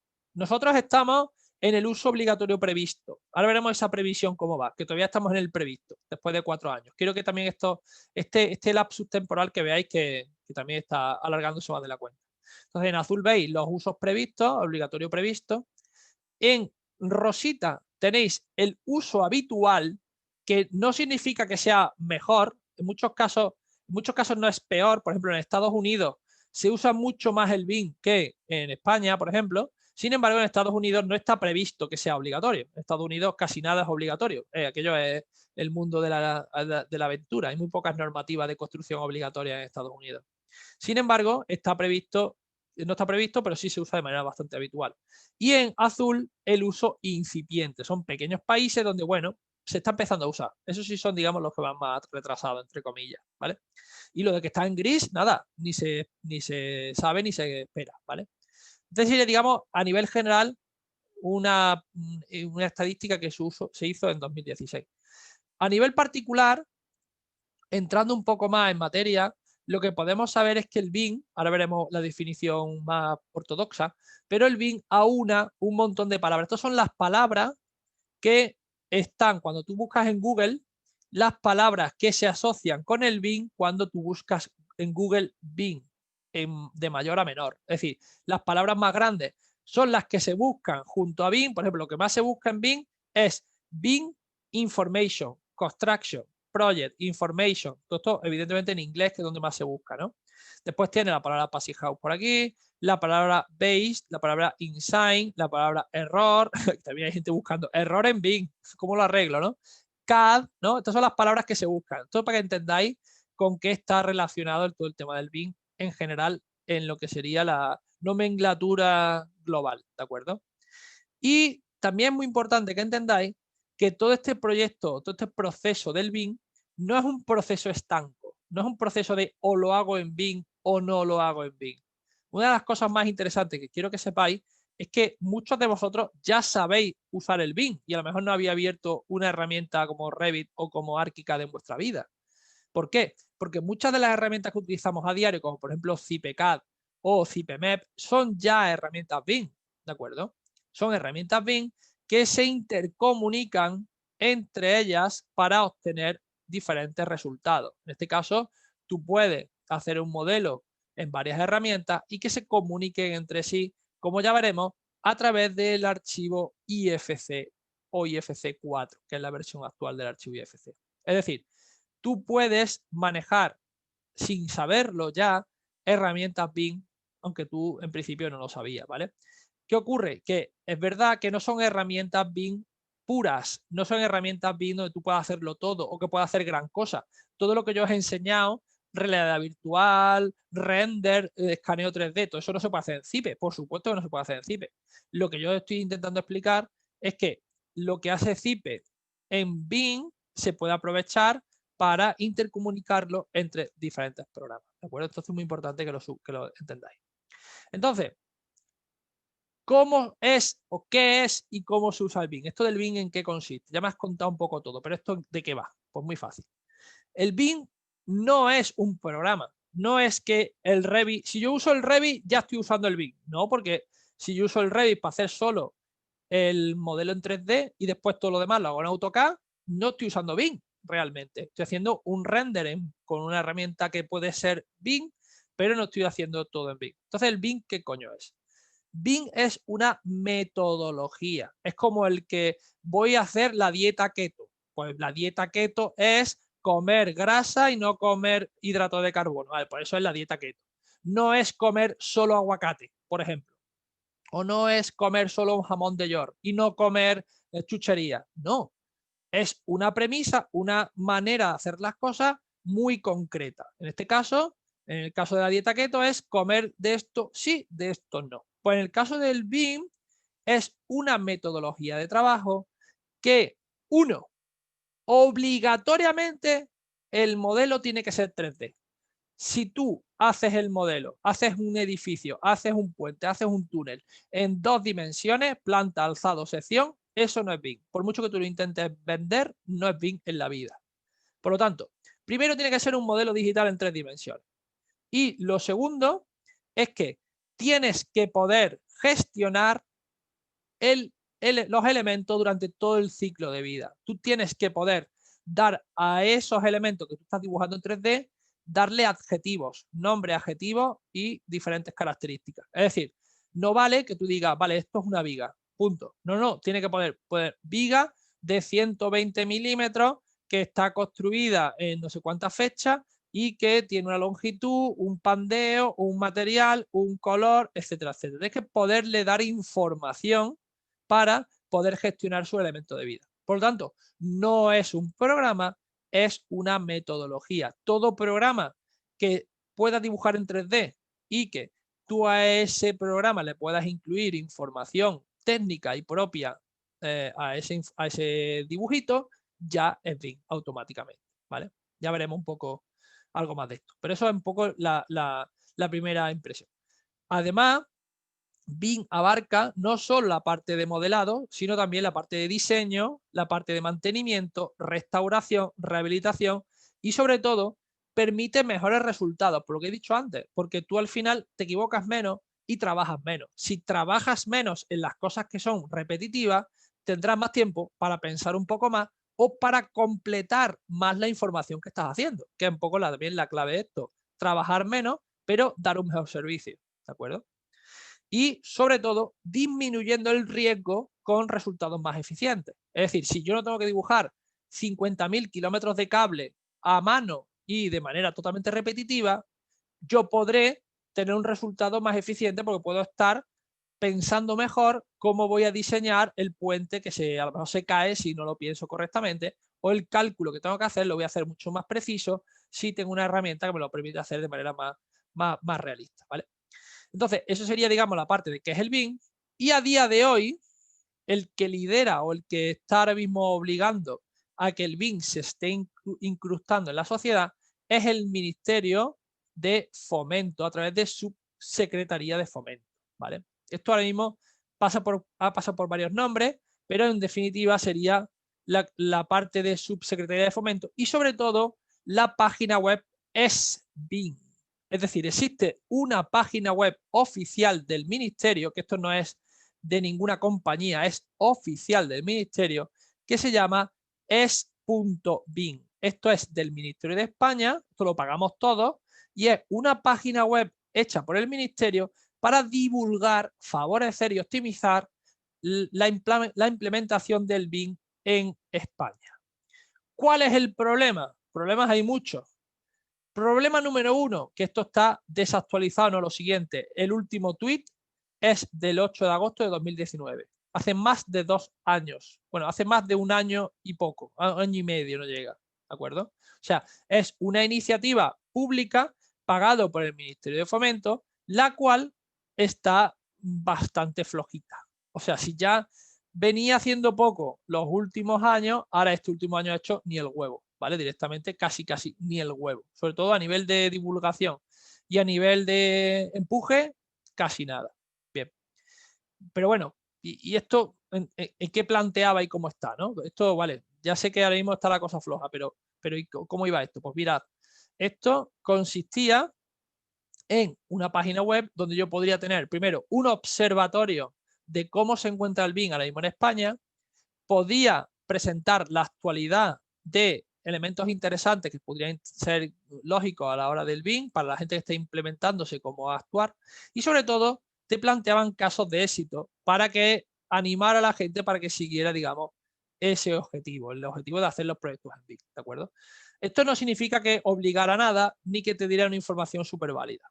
Quizás lo más interesante, podéis navegar por la página, como veis no es tampoco nada del otro jueves, quizás la parte del caso de éxito podría ser la que puede ser más interesante, pero cuando veis los casos que hay, pues claro, son un poco decepcionantes, porque son o bien proyectos de una envergadura muy bestia, los cuales, pues bueno, pues lo lógico que se hagan en BIM porque se hacen infinitamente más rápido, o casos que incluso están fuera de España y dices tú, bueno, vale, pero ¿para qué quiero yo saber un edificio que está en Perú o un edificio que está, no sé, en otros países que no me...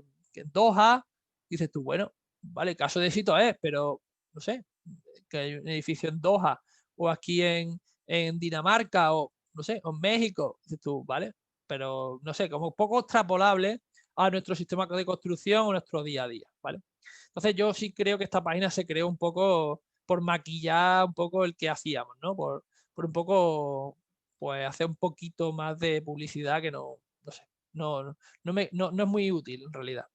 Y dentro de esta página o dentro de esta información que hace el ministerio, tenéis lo que sería el uso obligatorio del BIM en España para licitaciones públicas. Esto hay muchas noticias, mucha divulgación engañosa. Cuando se abrió esta página en 2016, 2017, esto estaba a punto de llegar, esto le quedaba ya nada, esto está ya, vamos, a puntito y nada más allá, lejos de la realidad. Cuando tú buscas en cualquier navegador BIM obligatorio en España, ¿vale? Obligatorio no es, por supuesto que no.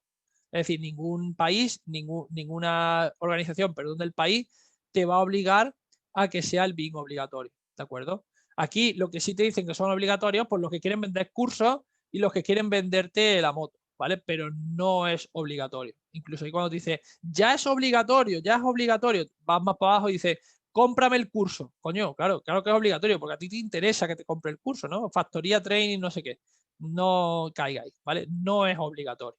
Lo que sí es cierto es que querían que fuera obligatorio, esta es la noticia a la que casi todo el mundo referencia, querían que fuera obligatorio a partir del, ahora digo las fechas, pero a partir del 26 de julio de 2019. Eso, como ya sabéis, no ha ocurrido, porque tú, si tenéis algo de experiencia o cualquier tipo de, con que preguntéis a cualquiera, sabéis que desde el 26 de julio hasta ahora se sigue entregando todo, público o privado, sin necesidad de entregarlo en BIM. ¿De acuerdo? Eso no significa que sea todo negativo. Lo que significa es que a día de hoy no es obligatorio entregar el proyecto en BIM. Ya está, eso es lo que estoy diciendo. No estoy diciendo que sea malo ni bueno, estoy diciendo que ahora mismo no es obligatorio, ¿vale? Punto. Por supuesto, yo voy a recomendar siempre que hagáis los proyectos en BIM y que os focalicéis si tenéis la oportunidad en aprender algo, porque va a ser un poco el lenguaje del futuro, ¿no? Entonces, este sería las fechas que se plantearon originalmente, 17 de diciembre de 2018 y 26 de julio de 2019, esto no se está cumpliendo, pero vamos, ni por asomo, ni cerca siquiera, ¿no? Bien, una vez que tenemos claro esto, lo último que quiero explicaros de esta página es.bim es que dentro del observatorio, dentro de la información que tiene, existe una información acerca del número de licitaciones que hay en España respecto al uso del BIM. O sea, cómo está el BIM a nivel de euros que se están gastando en cada una de las comunidades autónomas. O sea, las comunidades autónomas, cada una de ellas lanza su propuesta para la licitación de construcción y aquí estáis viendo el último semestre, bueno, perdón, el primer semestre de 2019, la cantidad de millones de euros por comunidad autónoma invertidas en proyectos que están desarrollados en BIM. Es decir, más oscuro, comunidades autónomas entre 200 y 400 millones de euros y más clarito, comunidad autónoma entre 0 y 10 millones de euros. Es decir, en un semestre, o sea, en 6 meses, hay algunas comunidades autónomas que no han gastado un euro en ningún proyecto en BIM y otras, las más importantes o las que más gastan, con menos de 400 millones de euros. Una comunidad autónoma como Barcelona, 400 millones de euros, viene a ser una derivación de una carreterucha que tenga por ahí. O sea, 400 millones de euros a nivel autonómico es muy poco dinero, ¿de acuerdo? Para, como digo, un semestre, ¿de acuerdo? Este dato, que como digo, tengo aquí la información de 2019, podéis buscarlo más actualizado aquí en el observatorio y dentro del observatorio tenéis los semestres, los observatorios. El último es el octavo, ¿vale? El octavo informe, que es, ¿de acuerdo? Es de la fecha de tercer trimestre de 2019, ¿vale? Que es el último que se desarrolló y los datos son muy parecidos, ¿vale? Aquí tenéis los datos actualizados, son muy parecidos, ¿vale? A los anteriores. De hecho, yo creo que el mapa que os he puesto del tercer trimestre aunque la información a lo mejor no del trimestre. Al final, lo que quiero decir con esto es que, por desgracia, sigue siendo ínfima la cantidad de inversión en proyectos que están obligatoriamente en BIM. Sin embargo, son las comunidades autónomas y el Estado el que puede obligar o no a que esto ocurra, ¿de acuerdo? Aquí estoy viendo, por ejemplo, el acumulado en infraestructura. Este sería el caso de infraestructura, el que estaba en azul era global, ¿de acuerdo? Y bueno, aquí tenéis un poco el resumen. Es cierto que muchas de las licitaciones que se hacen no se sabe si son en BIM o no. Esto es licitaciones que específicamente se consultan y que evidentemente pues no se sabe exactamente si esta estadística es efectiva o si es una estadística un poco general, ¿de acuerdo? Vale, este sería, digamos, la parte de SBIM y, a ver si me deja, sí. Y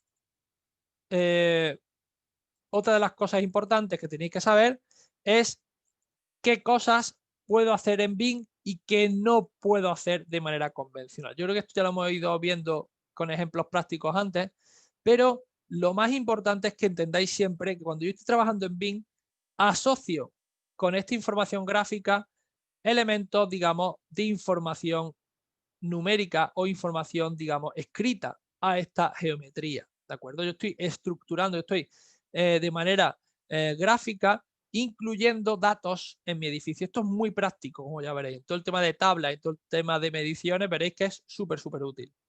Esto además nos permite hacer una documentación de proyecto mucho más útil y más constructiva, más utilizable a futuro, ¿de acuerdo? Entonces esa es la clave. La clave es la información, ¿de acuerdo? Un modelo 3D puede ser igual en BIM que en CAD, pero el de BIM tiene información, tiene datos, y el de CAD no tiene información y no tiene datos. Esa es la clave. Por ejemplo, un ingeniero es capaz de utilizar la información procedente de un arquitecto para calcular la estructura, la energía o cualquier dato.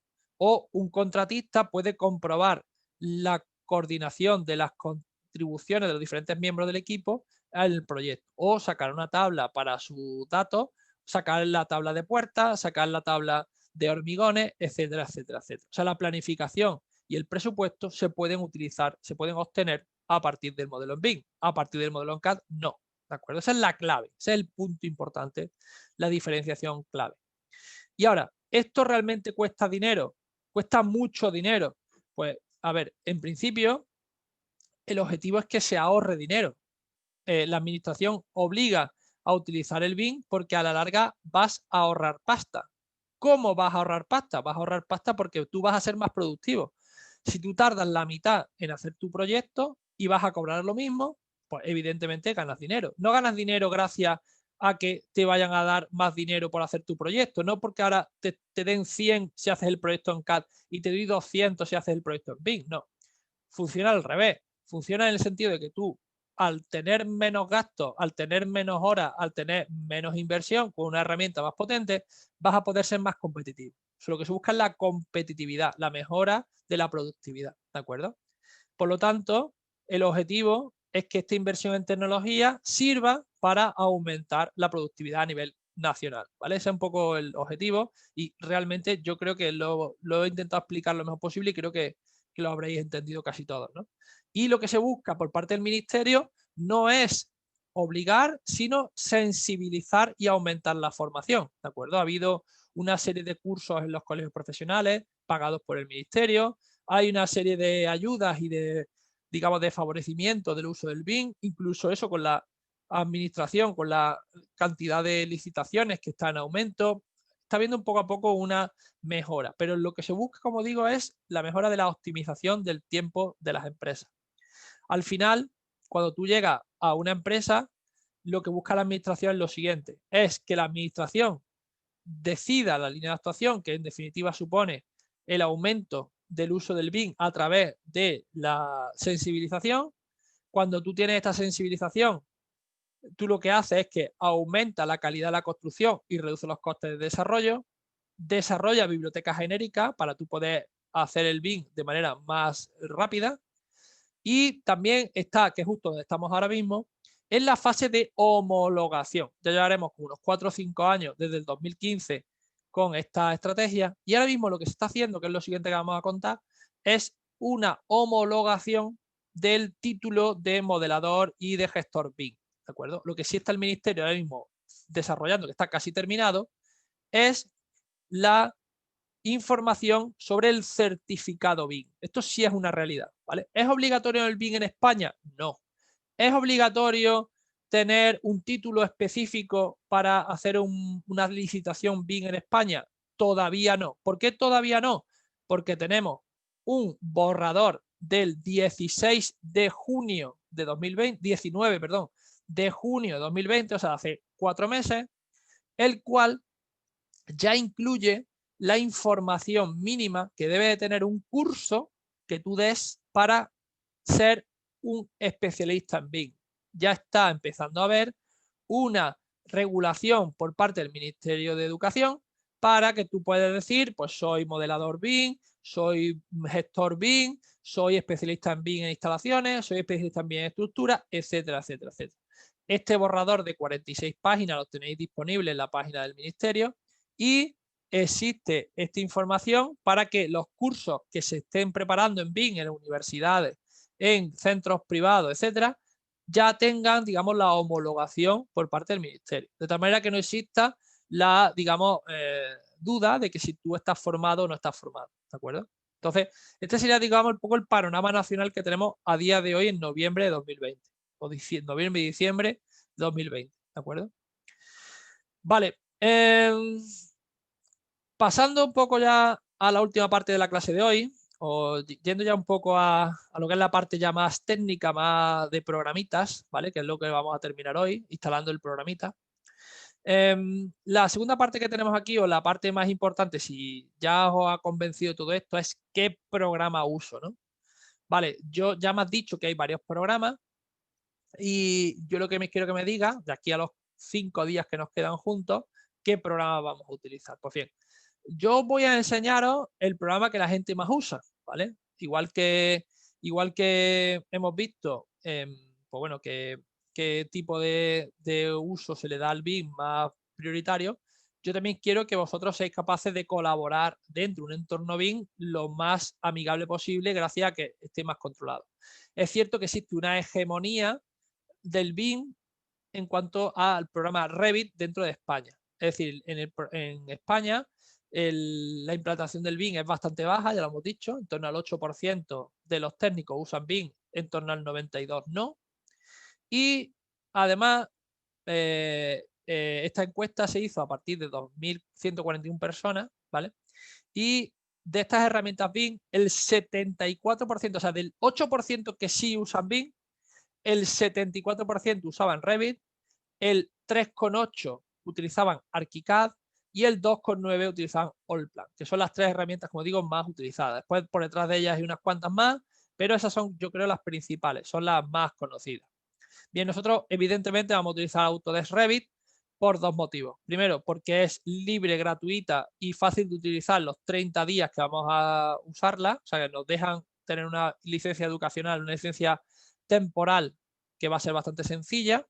Y la segunda parte es que es el programa que más fácilmente vais a poder, digamos, intercambiar información con otros compañeros o con otros estudios o con otros casos, ¿vale? Entonces, vamos a utilizar este como programa más utilizado, ¿vale? Pero en principio no es necesariamente el mejor, ¿eh? Es el más utilizado, ¿de acuerdo? Bien, si nos planteamos empezar, a ver, un segundito, que tenemos aquí unas preguntitas en el chat.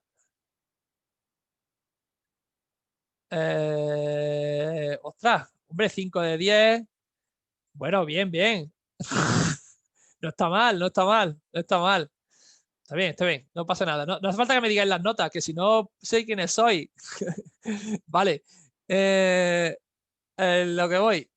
Se puede hacer la quiniela, claro, eso seguro. No he puesto preguntas que resten ni nada raro. Vale, entonces, en la implantación del BIM, ¿de acuerdo? ¿Qué pasa si yo quiero mañana empezar a hacer un proyecto en BIM, ¿vale? Y quiero hacerlo de manera ya profunda, en el tiempo, de manera bastante larga. Pues fijaros, lo primero de todo es llevar a cabo un libro de estilo. A ver, me explico. Si tú eres técnico en la construcción o técnico en general y tú eres electricista, eres fontanero, eres mantenimiento de edificios, albañil, lo que sea, y tú quieres utilizar el BIM, lo lógico es que tú quieras que lo que tú usas a diario esté metido en el BIM. Entonces, lo primero es, si tú utilizas las tuberías de polietileno, que en el BIM estén las tuberías de polietileno. O si tú utilizas la bombilla con un casquillo E23, pues que la casquillo bombilla E23 esté en el BIM. Entonces, lo primero es que estén las soluciones constructivas habituales estén metidas en el BIM. Eso no siempre es así. Veréis que muchas de las soluciones constructivas hay que modelarlas a mano o sacarlas de una biblioteca ya hecha o hacerlas tú mismo. O sea, el mayor trabajo que tienen las empresas que trabajan en BIM en España es hacer sus propias librerías, sus propias bibliotecas, y eso conlleva casi más trabajo que después dibujar el edificio, porque ya tienen todas las puertas, todas las ventanas, todos los grifos, todas las cosas que necesitan, las tienen ya preparadas y las van encajando en cada proyecto, ¿vale? Entonces, lo primero, como digo, hacer como toda la librería y biblioteca, que eso lleva muchísimo curro. Después formarse, es decir, tener la información, tener también el aprendizaje suficiente como para arrancar. De cero va a ser muy difícil que empecéis. Yo no recomiendo empezar a abrir el Revit y empezar. Darte una hostia contra la pared bastante gorda. Lo normal es dar un cursito, aunque sea corto, de 10, 20, 30 horas, para quitaros, digamos, lo principal, porque al principio es poco intuitivo. Os podéis dar muchos cabezazos. La siguiente cosa que tenéis que hacer es el desarrollo del BEP. Aquí ya está la primera pregunta que ya habéis fallado, casi seguro, que es ¿en qué consiste un BEP? Building Execution Plan, ¿vale? Esto es una pregunta del examen que habéis hecho ahora mismo. Building Execution Plan es, ni más ni menos, un documento a modo de contrato. Viene a ser como una especie de contrato, entre comillas, en el que firman el promotor y el equipo de desarrollo en BIM. Es decir, por ejemplo, si alguien me contrata para hacer un modelo en BIM, hay que hacer un Building Execution Plan o un BEP, un contrato. Si quiere hablar de contrato, que diga contrato. Es un documento en el que se reflejan las estrategias, los procesos, recursos, técnicas, herramientas, etcétera, etcétera, que son aplicados para hacer el recurso en BIM. ¿Esto en cristiano qué significa? Pues significa muy fácil. Significa que si lo vas a hacer en Revit, que ponga el proyecto se va a hacer en Revit. Perfecto. Y ahora, el proyecto se va a hacer con toda la estructura, todas las instalaciones y toda la construcción. Perfecto. O no, solo la estructura, o solo la instalación, o solo la construcción, o se va a hacer el render, se va a hacer en una realidad virtual, o se va a hacer una impresión 3D. Todo eso tiene que estar reflejado en el Building Execution Plan. Y ahora, ¿quién va a ser el que dirige? Pues dirige Juan Pérez, dirige la parte de estructura. Juan Domínguez, la parte de instalaciones. Y si alguien se equivoca en la estructura, la culpa es de Juan Domínguez. Y si alguien se equivoca, es decir, todos los agentes, todos los recursos, pues vamos a utilizar 345 horas el ordenador. Vamos a necesitar una licencia de Revit que va a costar no sé cuánto y va incluida en el precio o no va incluida en el precio, etcétera, etcétera. Es un contrato o se entrega en 10 días, en 15 días, en 3 meses. Primero se hace la estructura y se entrega, se supervisa, se tienen 2 semanas para supervisarse. Ese es el BEP, ¿vale? Tenéis muchos ejemplos de Building Execution Plan en internet, es bastante típico y es ni más ni menos un contrato entre promotor y, en este caso, modelador BIM, ¿vale? Y lo último, y yo creo que lo más importante, es hacer un proyecto piloto. Es lo que yo decía al principio, es voy a coger este proyecto y lo voy a hacer en BIM, pase lo que pase. Caiga quien caiga, ¿de acuerdo? Entonces este proyecto piloto es el que os sirve para quitaros, digamos, el miedo y para hacer, digamos, el primer proyecto que os sirva de ejemplo para los siguientes, ¿vale? Esta primer proyecto piloto es el que te sirve e incluso puedes hacerlo en colaboración con consultores que estén dentro del equipo para poder mejorar lo que es el resultado, para aseguraros que no la vaya a liar, ¿vale?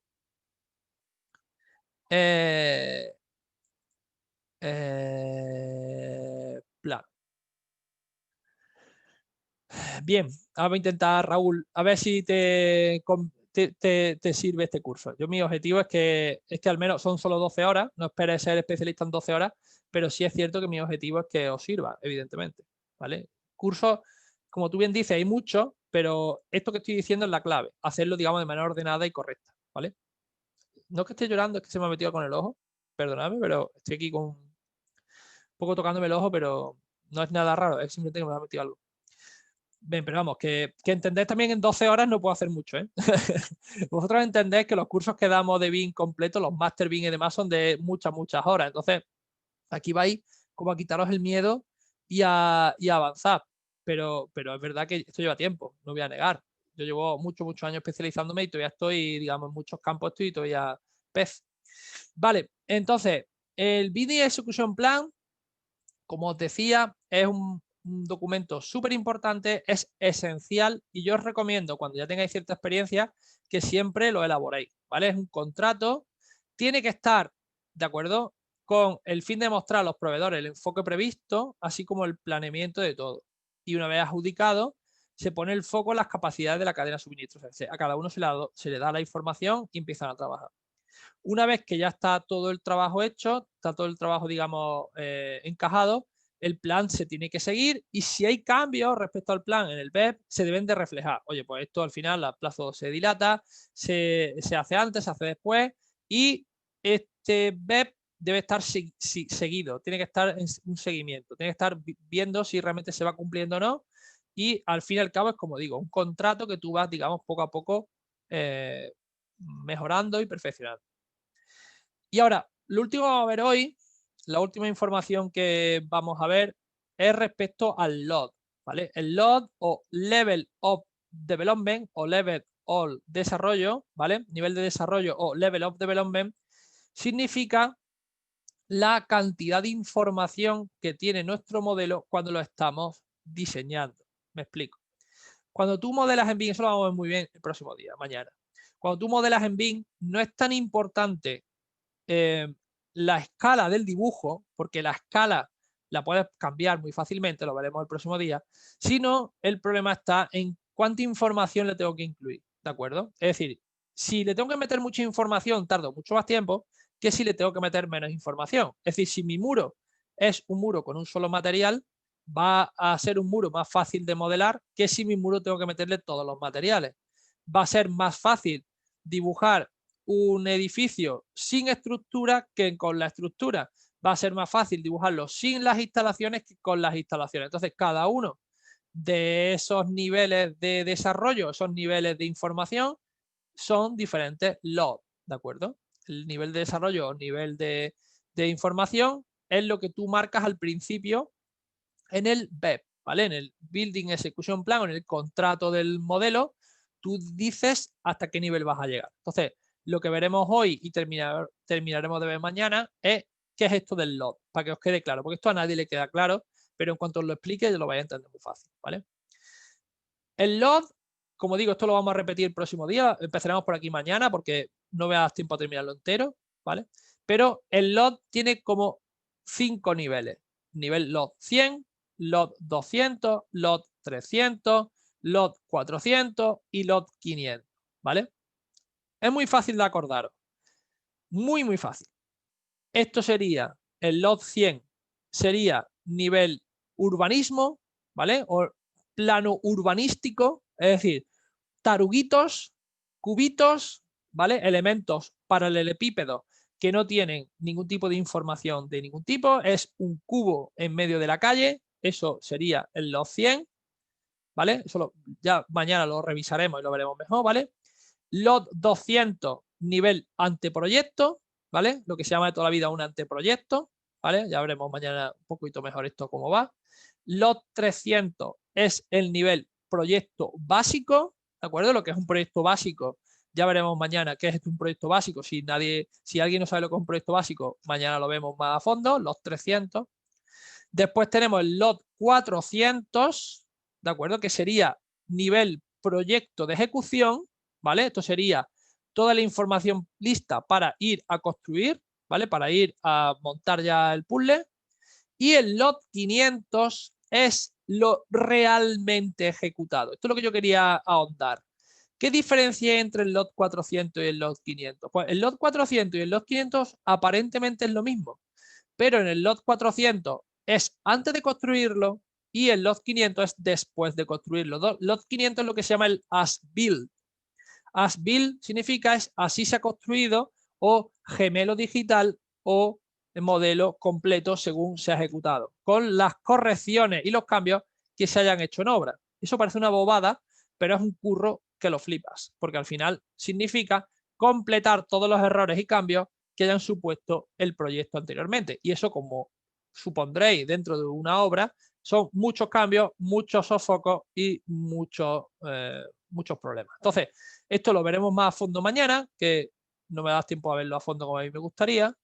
Y tenéis un pequeño ejemplo por aquí también como ejemplo gráfico, ¿no? Esto sería un lot 200 de una zapata, los 300, los 350, como veis puede haber como niveles intermedios, y el lot 400. Aquí no vemos el lot 500 porque gráficamente el lot 500 es igual que el 400.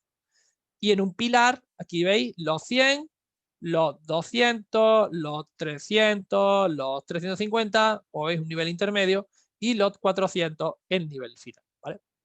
Bien, este sería la última parte o la parte del lot que, como digo, esto lo veremos el próximo día. Me interesa mucho hacerlo a fondo el próximo día.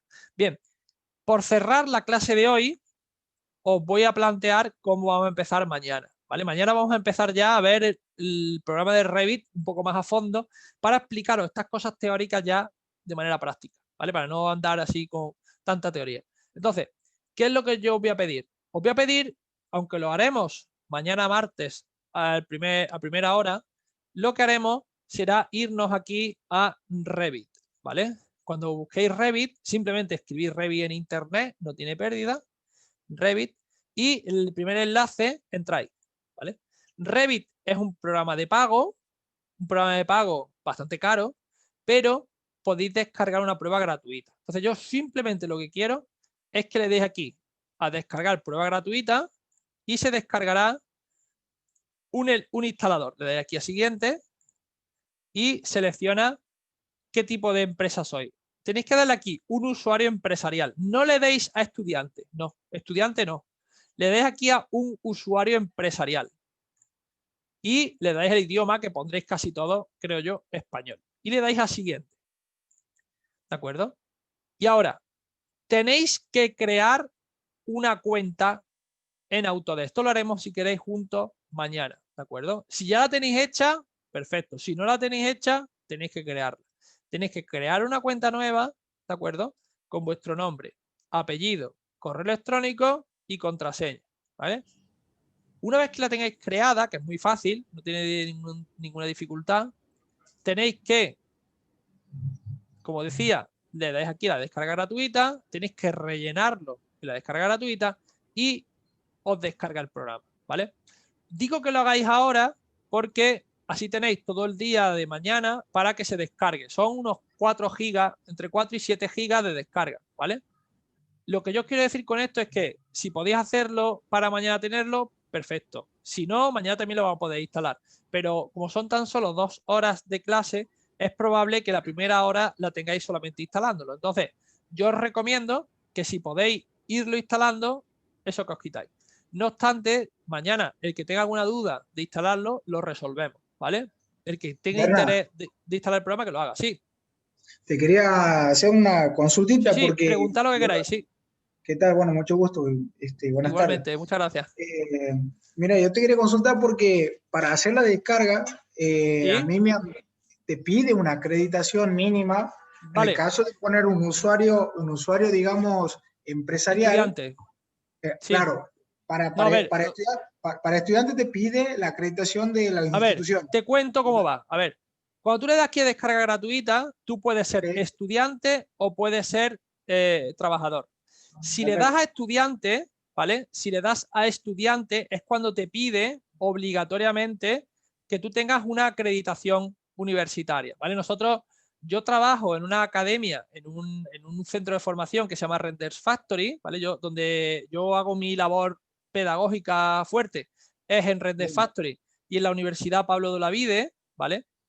Entonces, nosotros como centro oficial Autodesk, nosotros tenemos la acreditación de Autodesk para dar cursos. Yo soy profesor oficial y preparo a gente para exámenes y demás.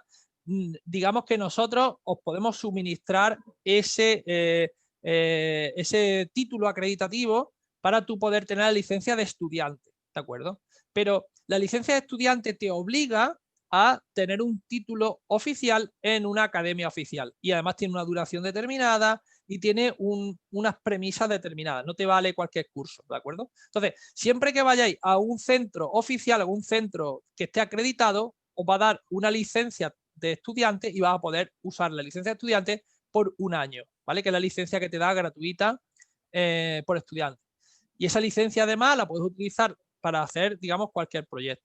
¿Qué ocurre? Que como este curso es tan corto, un curso de tan solo 12 días y es muy difícil porque hasta hoy no sabíamos quién iba a venir al curso y quién no, ha sido muy complicado. Entonces, yo mi idea, lo que yo os planteo, es que lo descarguéis como empresa.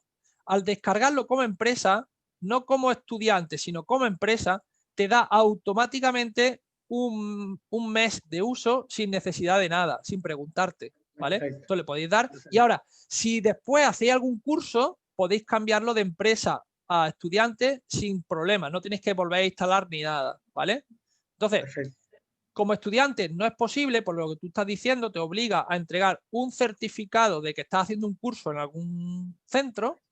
Yo, por ejemplo, a muchos de mis estudiantes que quieren tener Revit durante más tiempo, yo les recomiendo que hagan un cursito pequeño de a lo mejor de 10, 20, 30 horas, que vale poco, vale 80, 100 euros, en cualquier centro formativo como este y otros que hay muy parecidos. Tú te vas a un curso de lo que quieres, por ejemplo, quiero hacer un curso de mediciones, que son 20 horas. Haces el curso de mediciones, te dan tu licencia de estudiante y ya tienes 1 año para utilizar el software de manera libre, ¿de acuerdo? Entonces, esa es una opción también muy inteligente, aparte de, bueno, ya depende un poco para lo que lo uséis, porque según vais aprendiendo más, pues iréis usándolo más, ¿de acuerdo? Pero sí es cierto que Revit a día de hoy, para temas de estudiante, te obliga a tener un centro educativo acreditado, o bien universidad, o bien centro de formación oficial que tenga acreditación Autodesk. En este caso, tiene que ser que tenga este sello, ¿no? Que sea un centro acreditado Autodesk, porque básicamente es dinero. O sea, este centro nosotros pagamos todos los años 5 o 6 mil euros a Autodesk por tener centro acreditado, por tener la titulación, y os damos de alta nosotros. O sea, nosotros hacemos la solicitud persona a persona con su nombre y apellido a Autodesk para que os den de alta. Entonces, eso es un proceso que se tarda mucho tiempo y que en un curso que es un poco tan corto y tan rápido, pues es muy complicado hacer, ¿vale? Entonces, simplemente porque lo sepáis, por si alguien tiene más interés de continuar con licencias más adelante, yo creo que esos son los caminos. Ya veréis otras opciones más durante el curso que os contaré, pero ese camino es interesante también, ¿vale? Pero nada, como decía, usuario empresarial y lo utilizamos durante un mes. Podéis cambiar el correo y os va dando un mes a cada correo, o sea que también es otra opción, pero claro, es más rollo, lo más fácil es lo otro, ¿vale? Y sobre todo porque esta licencia es temporal, la otra sí es más continua, ¿vale? Cualquier duda, cualquier problema, lo vemos mañana, ¿vale? Que nos hemos pasado un poquito del tiempo, me han pedido que sea muy puntual. Y nada, nos vemos mañana, misma hora, 6:30, todos los días, de 6:30 a 8:30, ¿de acuerdo? Y nada, dejo aquí a Carlos que cierre el tinglado, no sé si hay que parar algo o hay que hacer lo que sea, yo ya he terminado. No, nos vemos mañana. Muchas gracias, Berna, y gracias a todos por estar. Yo creo que mañana se incorporarán algunos más que nos faltan de hoy. Y mañana, además, como veis, se puede incorporar quien quiera, que no va a perder gran cosa. Se ve la clase está grabada y ya está. Perfecto. Gracias a todos y nos vemos mañana a las 6:30. Gracias. Muchas gracias a todos. Gracias, Berna. Adiós. Saludos. Adiós, gracias.